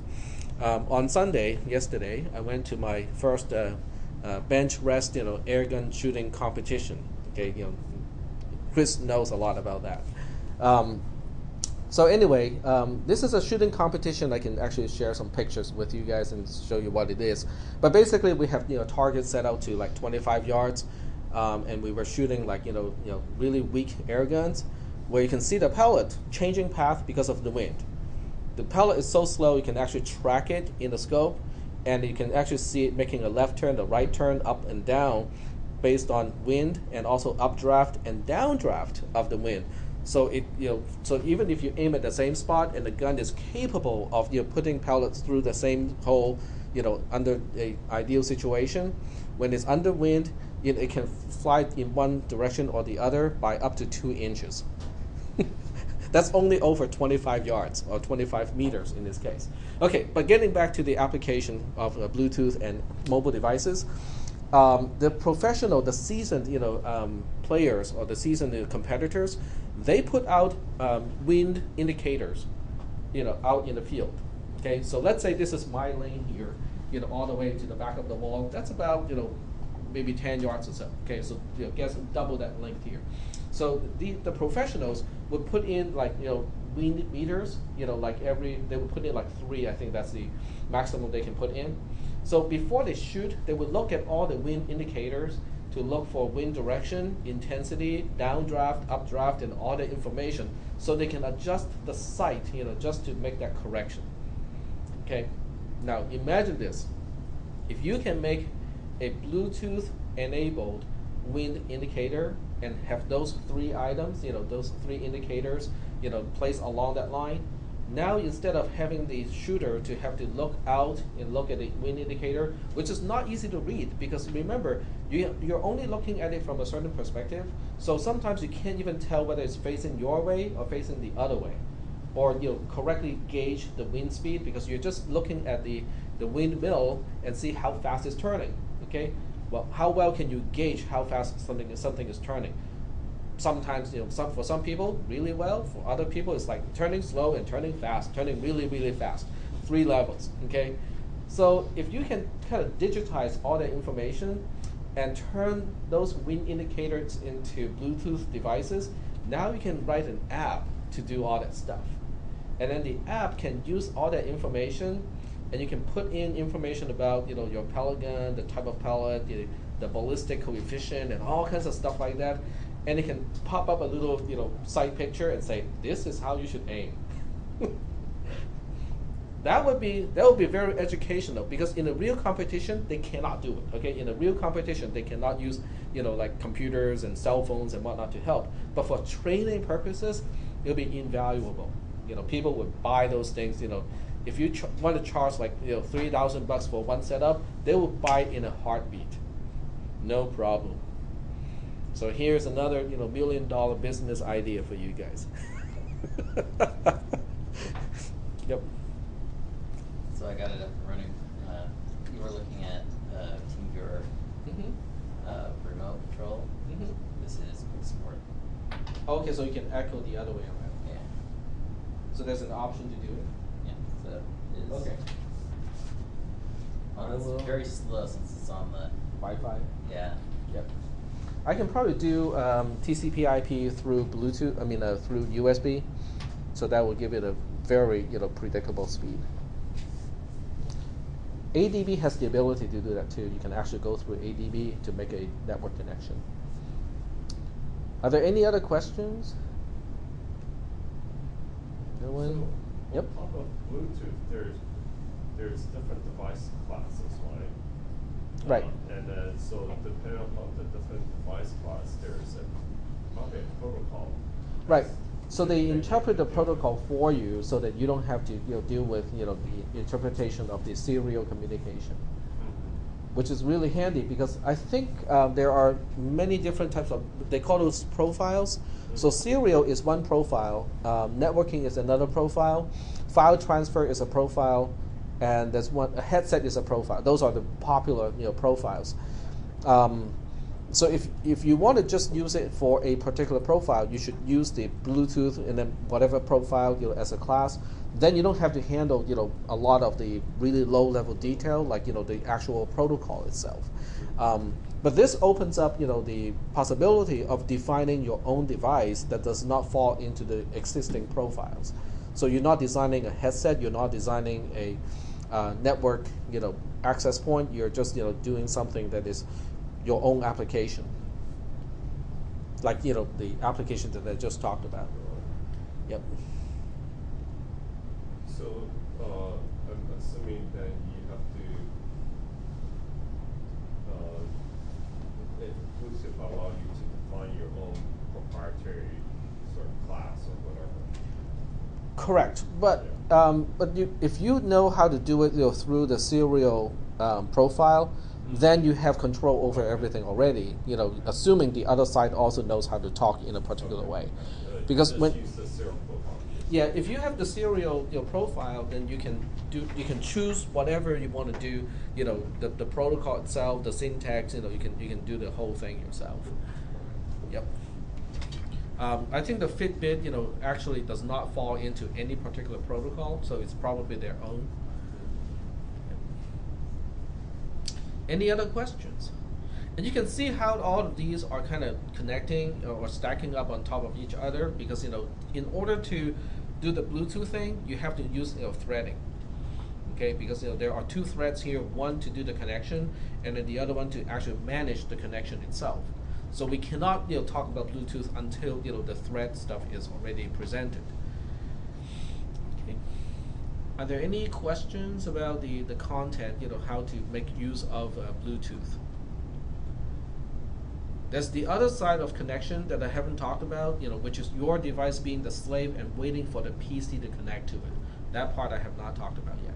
This is the other side, which is probably more common with mobile applications. Is your mobile device is acting as the host or the master, and then the other device is acting as the slave or the server in this case. Any other questions? Yep. When you're referencing connecting to your car, apparently it's called the hands-free profile. Okay, that sounds reasonable. Yep. It's probably different from the headset profile. Otherwise, they wouldn't call it like a different profile. Okay. Any other questions? No other questions? Have you guys seen remote control cars, helicopters, and airplanes that are running by Bluetooth or Wi-Fi? No? Wi-Fi, yes. Are they done by Wi-Fi? Yeah. I've seen that one Wi-Fi, but Bluetooth like a bit like. Bluetooth just doesn't 30 have feet, a I'll range. Just stop when it Right. Or have it programmed to make a U-turn. Yep. What's your thought on KitKat forcing apps to only write to their own folders on an external SD card?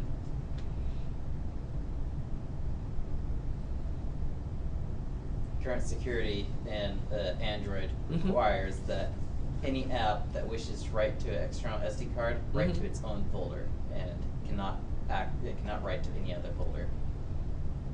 Would that also include special applications like browsers and Everything that's not system. So the next question is, will there be apps, or will the system provide, an ability to traverse and, move things between folders? I think to most actual end users, it's not going to be a big deal, because what happens is, let's say you take pictures, so your camera can only have access to your usual place to save, pictures. And then in your Gmail, you want to send pictures, okay? So the question now is, how can you send a picture in Gmail that is stored, to a folder that your camera only your camera has access to? Well, any app can read the folder, but only the app that creates the. Okay, so it only applies to the writing part, but Yes. reading part is okay. Yeah, any app can read any folder, but only that application's folder can be written to by the app. I don't think it's going to incur any inconvenience to end users. Well, I know people are having issues with photo gallery software, saying that just airing out, saying it can't write, and file explorers where you try to move stuff around, it just says it does not have write access. Unless it's a rooted file explorer. Yeah, I think there's a way around it, but you have to change the Android permissions. Can you do it through ADB? Because ADB can connect to your cell phone or your mobile device and open up a general shell. Yeah, I would assume that you would have access that way. I'm just talking about Right. For a regular end user. apps like you inside the install app. from the App Store. Most of the apps that I run, I would not have a problem with that, because most of my apps, they use the web or the cloud as a backend anyway. Yeah, I see the purpose of that, but it just is not this is good for everything type of approach. I think as long as you can still read from other folders, I don't really see that big of a limitation. Because if you can write into the folder that belongs to another application, that means applications have basically ways to trash the saved DB of each other. I know, but it's not limited to that either. It's anywhere on the external SD card. unless the app was created to create its own folder, it cannot write to anything on the external SD card. I see. But more and more devices do not have external SD devices anymore, which is an interesting development because in the past almost just about any device that you buy, it has a SD card slot, so you can save it onto an external SD card. That's actually going away. So the only thing left for people to do is to use a on-the-go, OTG, USB connection. So you have to connect a little dongle to your USB port to actually write to anything that is external. And like a 64 gigabyte micro SD card in here. Every few weeks I have to clear it out because it's approaching there's only 1 gigabyte left. Out of 64? Yeah. I think my desktop computer may run close to having 60 gigabytes, actually being in use. Yeah, I have like terabytes of stuff.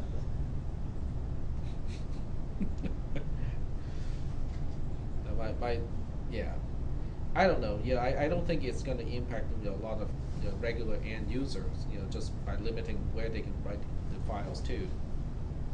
If they limit, you can only read from your own folder. Yes, I can imagine there will be problems because you cannot have applications to send pictures anymore. But Yeah, other than that, I can also see the issues with like photo apps.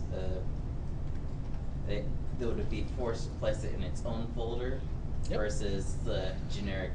But in a way, it's good because this also I guess the saved picture won't appear in the gallery anymore unless the gallery can also unless the gallery is aware of it. Unless you can read from unless it's programmed to read from all of the other folders too, to incorporate pictures that are stored elsewhere.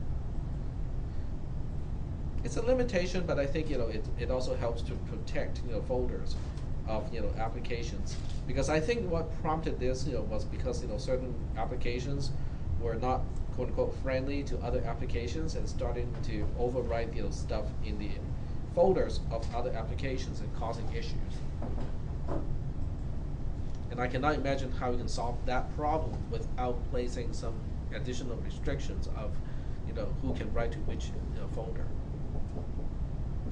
I think the only way to save, to make it more flexible, is to have a way to declare certain folders not specific to the application itself, but is writable by multiple applications. So that would be one kind of compromise, and say, okay, it doesn't belong to this particular application, but you can have multiple applications to have write access to that folder. Yeah. So it will be stuff that is not important to any particular application. So that would be a way to kind of mitigate the effect. Any other questions related to Bluetooth or the concept of a socket? No questions? Okay. So maybe we can write a tic-tac-toe game, but it will be playable on a dumb terminal. Having your Android device, to become a terminal server, and then you'll be using Hyper Terminal to play tic-tac-toe. Command line chess. Rogue. Do you guys know what is Rogue? Okay, let me see if I have it installed here. After this, you guys will be hooked, and there won't be any homework done anytime soon. Rogue. No, it's not installed. NetHack. Oh, NetHack is. Same thing. Okay, so NetHack is a text-based adventure game. So you can basically say, no, I don't. Shall I pick one for you? No. So now you can pick archaeologist, barbarian, caveman, cavewoman, healer, knight, monk, and so on. So I can press M, pick the alignment of your male human monk. Lawful, neutral, and then you can, so this is how the game is played. So you can use the cursor keys to move around. Okay, that's me. And then you can attack missed the goblin. Do it again. The @ sign is me, by the way, and his food. Oh, dart trap, you're here. Oh, the kitten is killed. Oh. So this is what keeps you up late at night? Hmm? What? This is what keeps you up late at night? This is adventure games in the good old days. You know, when you play, you know, adventure games using telnet, using a dumb terminal connection. And this thing actually has a lot of levels. You know, you actually have to study a lot to play it well, because at some point they will have killer bees and other stuff coming out to get you. So this was like pre-1990. I think if you look at NetHack, it's actually pretty long. I mean, I would say it's before that. I wonder how many people start the application thinking something else. Oh, this is really, really funny. As soon as I type NetHack, the second item is NetHack Android. Oh, it only has 4 stars out of 5. Yep, but you can definitely see how someone has basically recreated NetHack, but on an Android device, and you can do it in a character way too, exactly the same layout. Well, because NetHack is a Linux type game, so it's pretty natural to be able to port it to run on Android, which is really just running on top of Linux. Anything that you can run in Linux typically can be run in Android, just as a terminal, using a terminal and run it.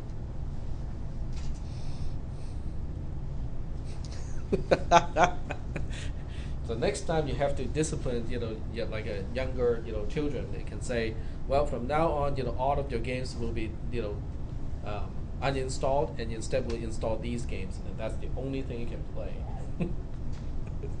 It'll be like torture. It's like, but my mouse doesn't work. The scroll wheel doesn't work. Yep, you have to use the keyboard to play this game. All right. Any questions? Is anyone having an idea of a Bluetooth application? I mean, just now that we know how to make connections, I have shown you guys how to make connections. How do you know what the API is for that device? I mean, if you have say a smart watch or something, how do you interact with it? Is there a functions, or is there a standard API that? For certain things, yes. For headsets, there's a for audio devices. Yep, there's a certain protocol, and you probably don't even want to mess around with that protocol because it's already implemented in Android, and on the other side, it already knows how to deal with it. So what I talked about here is really useful for devices that you invent, for devices that you are actually making, creating. Because you know the input and output should be right, then it won't fall into the profile of anything that is already in existence. But it is actually there that I see the most growth, just because Bluetooth chipsets are inexpensive now. You can put a Bluetooth chipset into just about anything, including and not limiting to a torque wrench.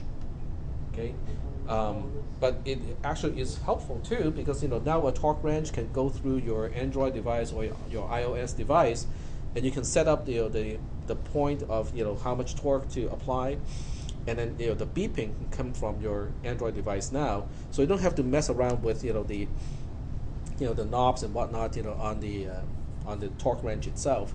It's already in existence. I mean, this is not me talking about it. I think it's what is a popular brand for auto mechanics? Snap-on. Snap-on, that's it. So Snap-on digital first item. Torque wrench appears before multimeter. I mean, you guys don't find it kind of interesting, that when I type Snap-on digital, it pops up torque wrench before multimeter, or tire inflator. I find it to be interesting. So here we have these Snap-on tools.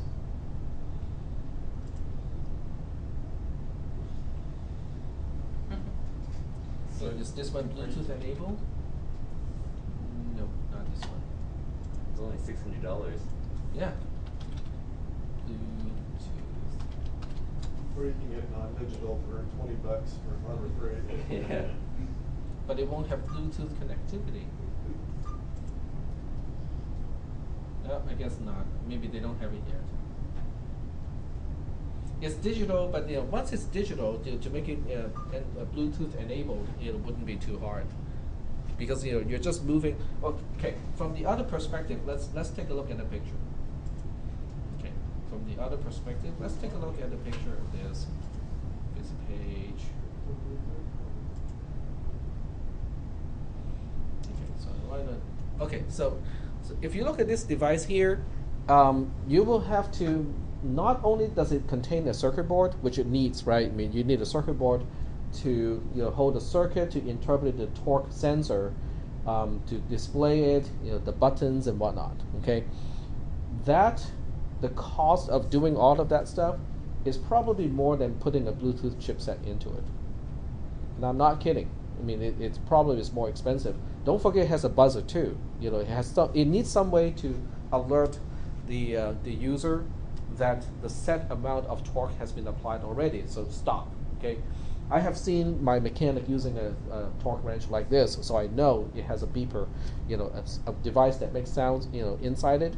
So if you combine all of that stuff, it's actually more expensive than putting in a Bluetooth, chipset into the device and just say that, okay, we don't have any user interface whatsoever on the torque wrench itself. Everything is now, on, a Bluetooth enabled device. So you have to, do it on the app, in an app to do it. Didn't you look up the chips? They were only like $1.50 or something last week. Yeah. Yep. But to make all of this stuff here, the LCD is not inexpensive. And then the other thing about LCDs, like these, is you need to order a lot to have it custom manufactured for you.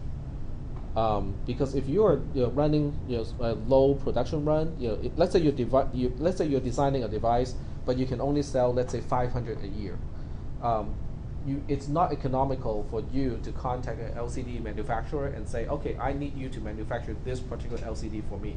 So most of the time, what you need to do is to look for generic LCD displays, and say, okay, this is already done, and I'm just going to use it. But what if they stop making it?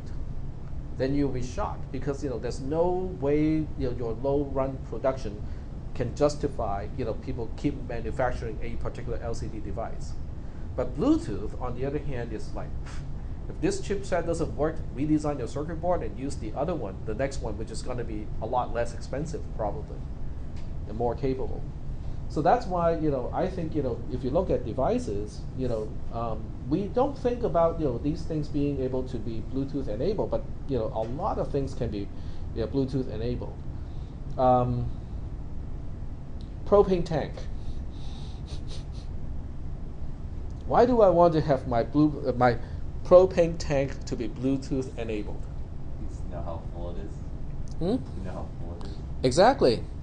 Or how much I use, because if you have an app to read back, let's say the weight of the propane tank itself, so that okay, before I grill something, it was at this level, and then after grilling it's at this level. It can tell you how many times you can use your propane tank before it is even empty. So it can tell you, okay, there's no need to worry about it for the next 2 months, or you can cook tri-tip at least 50 times before you run out of propane. That can be helpful, right? I wouldn't be surprised to see propane tanks to be Bluetooth enabled, like within the next 4 or 5 years maybe. Yep. Considering how Android is getting more and more popular, more than iPhone, like Lego Mindstorms, there's an iPhone application, but there's no Android application for that. Like we create an application that connects to Mindstorms. That part, the tool that we used in the previous class in cisp363, App Inventor actually has a quote-unquote API for Lego Mindstorms. Yep. And as far as I know, Lego Mindstorms, when you look at the actual serial communication using the serial profile, is actually not very difficult. So someone can actually take that information and implement your own whatever you want to do with your Android phone. Yep. It's very telling though when they don't Sorry? officially support it. Say again? It's very telling when they don't officially support it though. Yep. They probably, they will get to it maybe. Kind of. Because I think Apple, even though like Android is still more popular, I think Apple, or at least in terms of selling apps, like their marketplace is still more profitable for developers right now. Yeah, because they are not overfilled with junk. Yeah. Because Apple actually goes in and gonna go weed its garden, right? Yeah, they curate. Whereas Android just go, okay, it's just ecology 101. We'll just let whatever grow in this in this place. If it dies, it dies. If it doesn't die, it doesn't die. Whereas Apple is perfectly manicured little yard. Apps that don't look good, we don't let you sell it. Oh, they can reject the app just for that because it doesn't look good. I don't think they have to tell you why. We know you spent all this money going to it, $100 for our development tools. Rejected. Yeah, I think they rejected an Android magazine app once, just because it is an Android app, Android magazine. So I think they can reject just about anything without telling you why. It's probably a part of the contract too that you cannot challenge and say, well, why did you reject my app? We are not obligated to tell you why. We just do. Okay. Any other? Yep, Then go all ahead. responses are non-disclosure. Mm-hmm. Yep, we have our reasons, but we're not going to tell you. I think last time we talked about toaster ovens and refrigerators. The connectivity is coming. The only question is it going through NFC, Bluetooth, or Wi-Fi? Okay, that's the only question.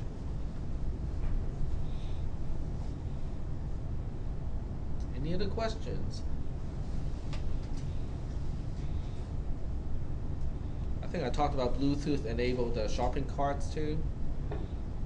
In the supermarket, the shopping cart can internally track where you are inside the supermarket, and based on your purchase history, it can tell you, oh, in just 5 feet, or right here, here's an item that you might be interested, and they can show you a picture, on the aisle, and say, okay, right here, top shelf, a little bit to your right hand side, this is something that you might be interested, because most people who also buy the stuff that you have been buying, since 2 years ago, would also be interested in this one, according to our statistics. That's actually a pretty big money maker. If you can somehow hook up with, Bel Air, starting with a local supermarket, and actually, push an idea like that, and actually be able to implement that idea, that's a very profitable idea. But you'll have to be able to see the entire project through, like the integration of the device, the internal location tracking, because you can't use GPS anymore. GPS doesn't give you enough resolution to tell you which aisle at which point you're located. But in a supermarket, the shopping carts can have its own beacons, so you can actually get a much higher resolution of where each shopping cart is located in the supermarket. Can you use dead reckoning? Can you use dead reckoning? No, dead reckoning won't work, because what if I lift the wheel with the encoder up and I just slide it around a few times? Then dead reckoning won't work. But you can use other technologies, because it's a much more controlled environment and it's indoor. So a lot of stuff that is impossible to do outdoor, outside, it's easy to do inside. I mean, you can have like special optical encoding on the shopping cart. It can have its own little emitter of some kind, and you can use triangulation to find out the location of your shopping cart pretty easily. Because I think if you just do an app, like all the stuff's in your phone, but yeah, you don't have that resolution. Yeah, the shopping cart itself can also look for beacons around it too. In other words, you can have beacons that can emit like different frequencies or code of some kind using infrared. So the customers won't see anything, but when you're passing the shopping cart through something, the shopping cart itself is keeping track. Oh, I'm seeing beacon 12596 now. I'm now seeing beacon, blah blah blah blah blah. So the shopping cart itself can use that to track its own location and then use it to transmit back to the server. So the server can now kind of locate each shopping cart. And you said you would have a display on the shopping cart, or like No, it will be going through Bluetooth, to your cell phone. Yeah. So your cell phone becomes so that limits the cost on the shopping cart itself, because the shopping cart doesn't need its own display anymore. So then you're gonna have people running into whole bag, whole displays of chips, knocking them over and stuff as they're rushing through the store.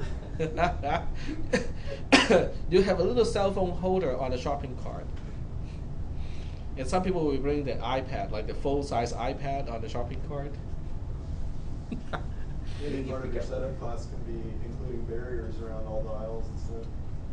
It can even give you collision warning, because how many times have you run out of an aisle just to run into another shopping cart? Now it can give you a warning and say, don't make that turn. It's not clear. I mean, there are lots of possibilities, because if a shopping cart can weigh itself, the self-checkout thing, becomes, you can also use it as an anti-theft.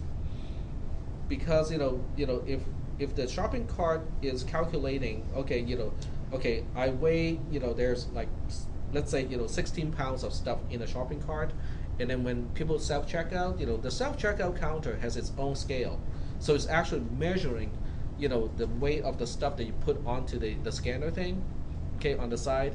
So when that weight does not match, the shopping cart's own measured weight of items that were placed on the shopping cart, something is not right, right?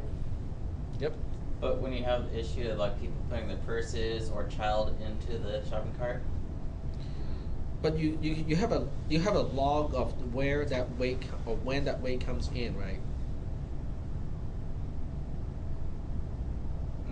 There'll be ways they can probably find out, but there are more things a lot of things you can do once you kind of like make those shopping carts into smart shopping carts. The stores will have to worry about people hacking. No, what was that? Stealing the shopping cart. The shopping carts. Oh, they already have ways to stop that, right? They establish some kind of a perimeter. Yeah. If you try to push your shopping cart, beyond that perimeter, it locks its wheels. Oh, there's that. Yeah. Oh, it has been around for at least a year or so now. Oh, What store has you just that? have a jammer. There. It's like a signal, like. Well, a jammer may not work, because it may work by also like a deadman switch. If it does not receive an active enable signal, then it disables itself. The usage I've seen is just emitting a radio frequency emitting Along a wire line, that goes all the way it's around. under, yeah, it's so once underground. the wheel goes over it, it Mhm. triggers a mechanism in the sides and locks it until it receives a unlocking code. It only locks like the front wheels, and so like only one part of the wheel gets locked. Yeah, but to most people who intend to steal shopping carts, that is the value of the shopping cart just went all the way to the bottom if you cannot just roll it outside easily. Like the stores near the apartments, people will stealing them. And I think there may be also be a proximity as well. Like lift it up high enough, Mhm. it won't be in proximity to read the Your signal. shopping cart needs its own tinfoil hat now. A little Faraday's cage around the shopping cart. Yeah. How much do you think a dumb shopping cart costs? A dumb shopping cart? Oh, those Yeah. are expensive to begin with. Yeah. I would imagine those things exceed at least $100. For each. Yeah. Wow. Yeah, they're at least $100. I have no idea how much more than $100, but I would say $100 is a reasonable starting point. Just use the metal. Well, because they're custom made for one. I mean, they're fairly rugged for what they are. And I think they're quite expensive. It's just like when you look at furniture in a school like this, your tables and whatnot. They don't seem like anything that should be expensive, but these things are a few $100 each. This Yeah. website says their sale price for one is $150, normally $175. If you buy Okay. two, If you buy two. So I was in the right ballpark. So when you're, let's say Bel Air, you order like, let's say 50 at a time, you probably get down to maybe $100. But they are kind of expensive. Yeah. How much is the plastic ones? Yeah. Costco, same way. Yeah. These things cost money. Let's see you later. Yep. But I think there are lots and lots of possibilities. Just because the mobile devices themselves are getting so inexpensive and everybody has one, there are just lots of possibilities. When you have connectivity to something else, that makes it much more useful, much more valuable.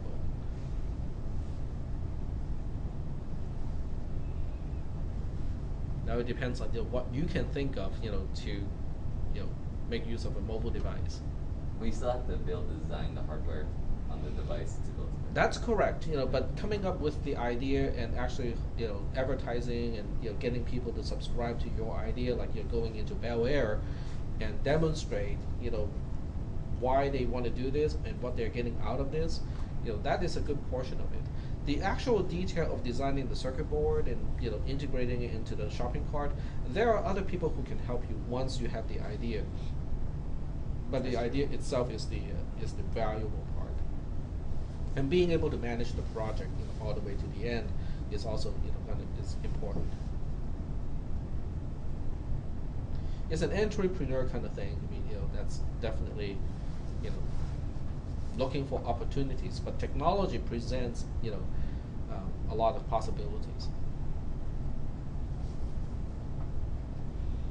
Any other questions?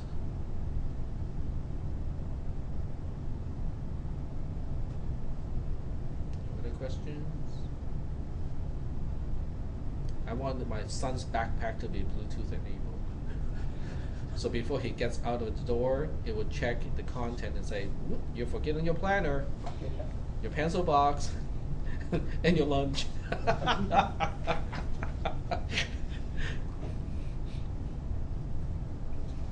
And have a Bluetooth enabled jacket, so if his jacket leaves the backpack or himself, over a certain distance, it will beep itself and say, "Okay, I think you're forgetting me."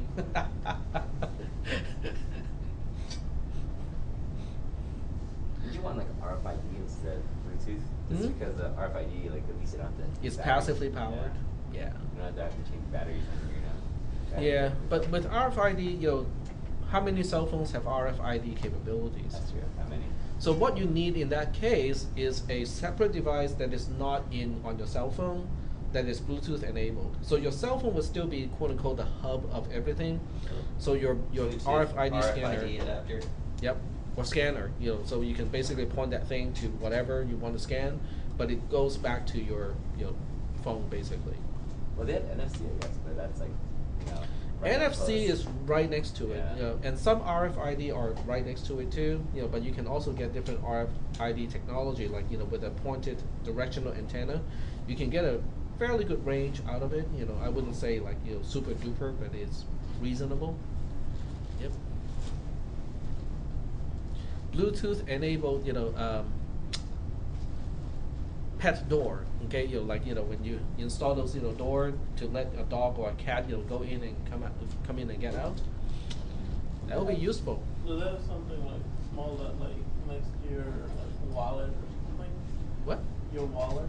Your wallet? Yeah. So if your wallet, like you sometimes leave your wallet behind, and it warns you or calls you or something. Yeah, they have those things already, but they're not Bluetooth enabled. They use RF technology for that purpose. Yeah. But pet door is interesting because they do have programmable pet door now, because most cats and dogs have their own RFID, so you can program a pet door to only let certain animals through. But pets are smart, so cats they have stories about cats learning.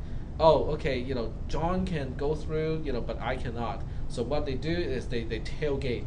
And then there's signs on them. Hmm? And then the door slams on them? Yeah. Well, no, it's a flap thing, so Yeah. basically the flap locks, the flapping mechanism will stop working, if it's not the right RFID. So the pets learn to, cats basically learn how to kind of tailgate each other, so they kind of go out at the same time. They know who to follow to get outside.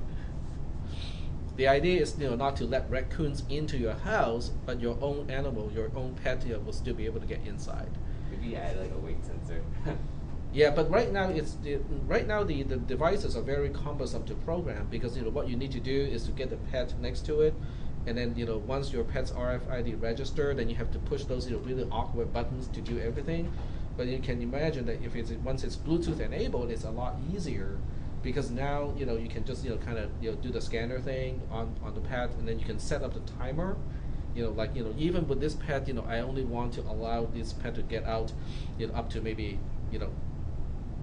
2 p.m. Okay, but the pet can come back anytime during the day, and it's only for Mondays through Friday. On Saturdays and Sundays it's a different schedule, so we can do the scheduling on a mobile device, and not have to have the cumbersome interface on the pet door itself. Then the pet door can be less expensive to manufacture, and still have the flexibility of being programmable to a flexible degree.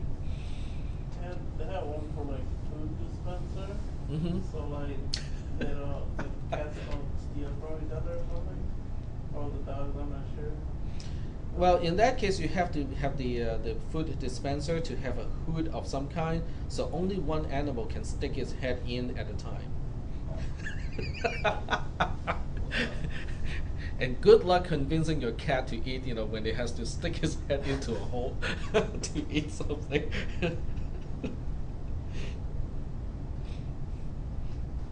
You can look for the absence of other animals. That's one thing you can do, is to say, I'm going to dispense food only if this animal is in the surrounding. Make sure the others are somewhere else. So as long as cats are together, no one can eat. Yep.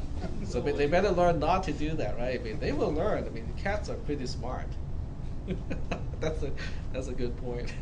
If you want to get outside, you want to kind of stay together. If you want to eat, you better not. The possibilities are endless. Okay, I just put it this way. Just because it's inexpensive now. Any other questions? No other questions? Oh, it's unrelated, but the Linux security, the GPG quiz, Mhm. you made it due today. I was wondering if you did that intentionally. Probably not. Oh, okay. Today at what Oh, for time? Linux. Oh, at 5:20. 5:20? Okay, I'll set it to tomorrow. I wasn't sure if that was intentional or not. No, it's usually the time before the lecture, so this one is for tomorrow. Okay, any other questions about Bluetooth? Okay, just one more thing. I do want to show you this, because it really kind of ties up the entire thing. It's on SparkFun.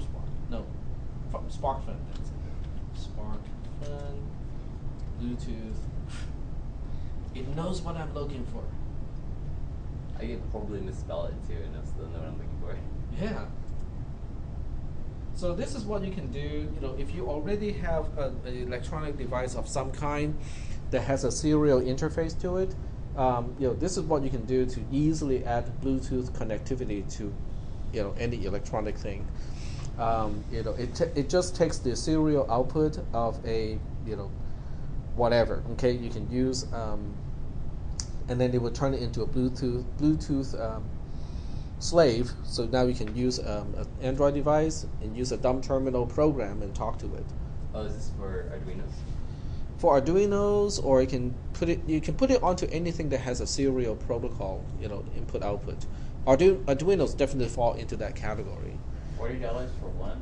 It's $40 for one, because somebody has already put everything together for you. So the circuit board, the soldering, and stuff like that. But if you know how to put things together, you can get a chipset for a lot less. So what does this provide again? It just provides. It's just you can look at this as a modem. it converts the asynchronous serial communication protocol on the board itself into Bluetooth signal. So it's just a converter between UART and Bluetooth. So on the other side, you still need to write your program to implement whatever protocol you want to implement. But this is the other side of stuff. Okay, basically, what we talked about today is this side, and this is the other side. In other words, instead of making your PC, being a slave, which is not particularly useful, you can, basically add the ability to talk through Bluetooth to just about anything that is, that has a serial protocol output. So what we get to hook up to that to make it communicate? Usually like solder on like a wire or two for the actual communication? 3 wires. Okay. Yep. Well, if you only need to receive or transmit, then it will be like 3 wires. If you want to transmit and receive, it will be 4 wires. Okay. One wire for ground, 1 wire for VCC, which is the supply voltage, 1 wire for RX, which is the receiver, and one wire for TX, which is the transmitter. Yep, only 4 wires. It has 6 wires because it also has CTS and RTS for handshake signals, but those are optional. You don't need to use those. And that's actually what I use in my smoking machine. Not exactly this model, but something pretty close. But you can kind of imagine the ability to do this, to just about anything that is electronics can be helpful, because you're moving the user interface away from the device itself and making it much more general, because you can do a lot more stuff using an Android device. Even a simple app, gives you a lot more options compared to like using only the buttons and LEDs on a particular device. Is that making? Yeah, because I have seen a lot of stuff, with its own user interface using just regular buttons and LEDs, so it's awkward. You have to press this button first and then press the other button. If you lose your manual, you won't be able to use it anymore. But if it's Bluetooth enabled, you just have to walk up to it, pair with it, and then bring up the app, and now you can program it, whatever you want to do with it. So I think it makes a lot of sense to kind of go through Bluetooth, and what we talked about today allows your application, once you have this end on the other side, then you can go through Bluetooth and do whatever you want, really. I mean, with the device that you're programming. Any other questions? No other questions? All right. Well, I'm going to stop the recorder. You can still ask me, questions if you want to. What do you want to drink?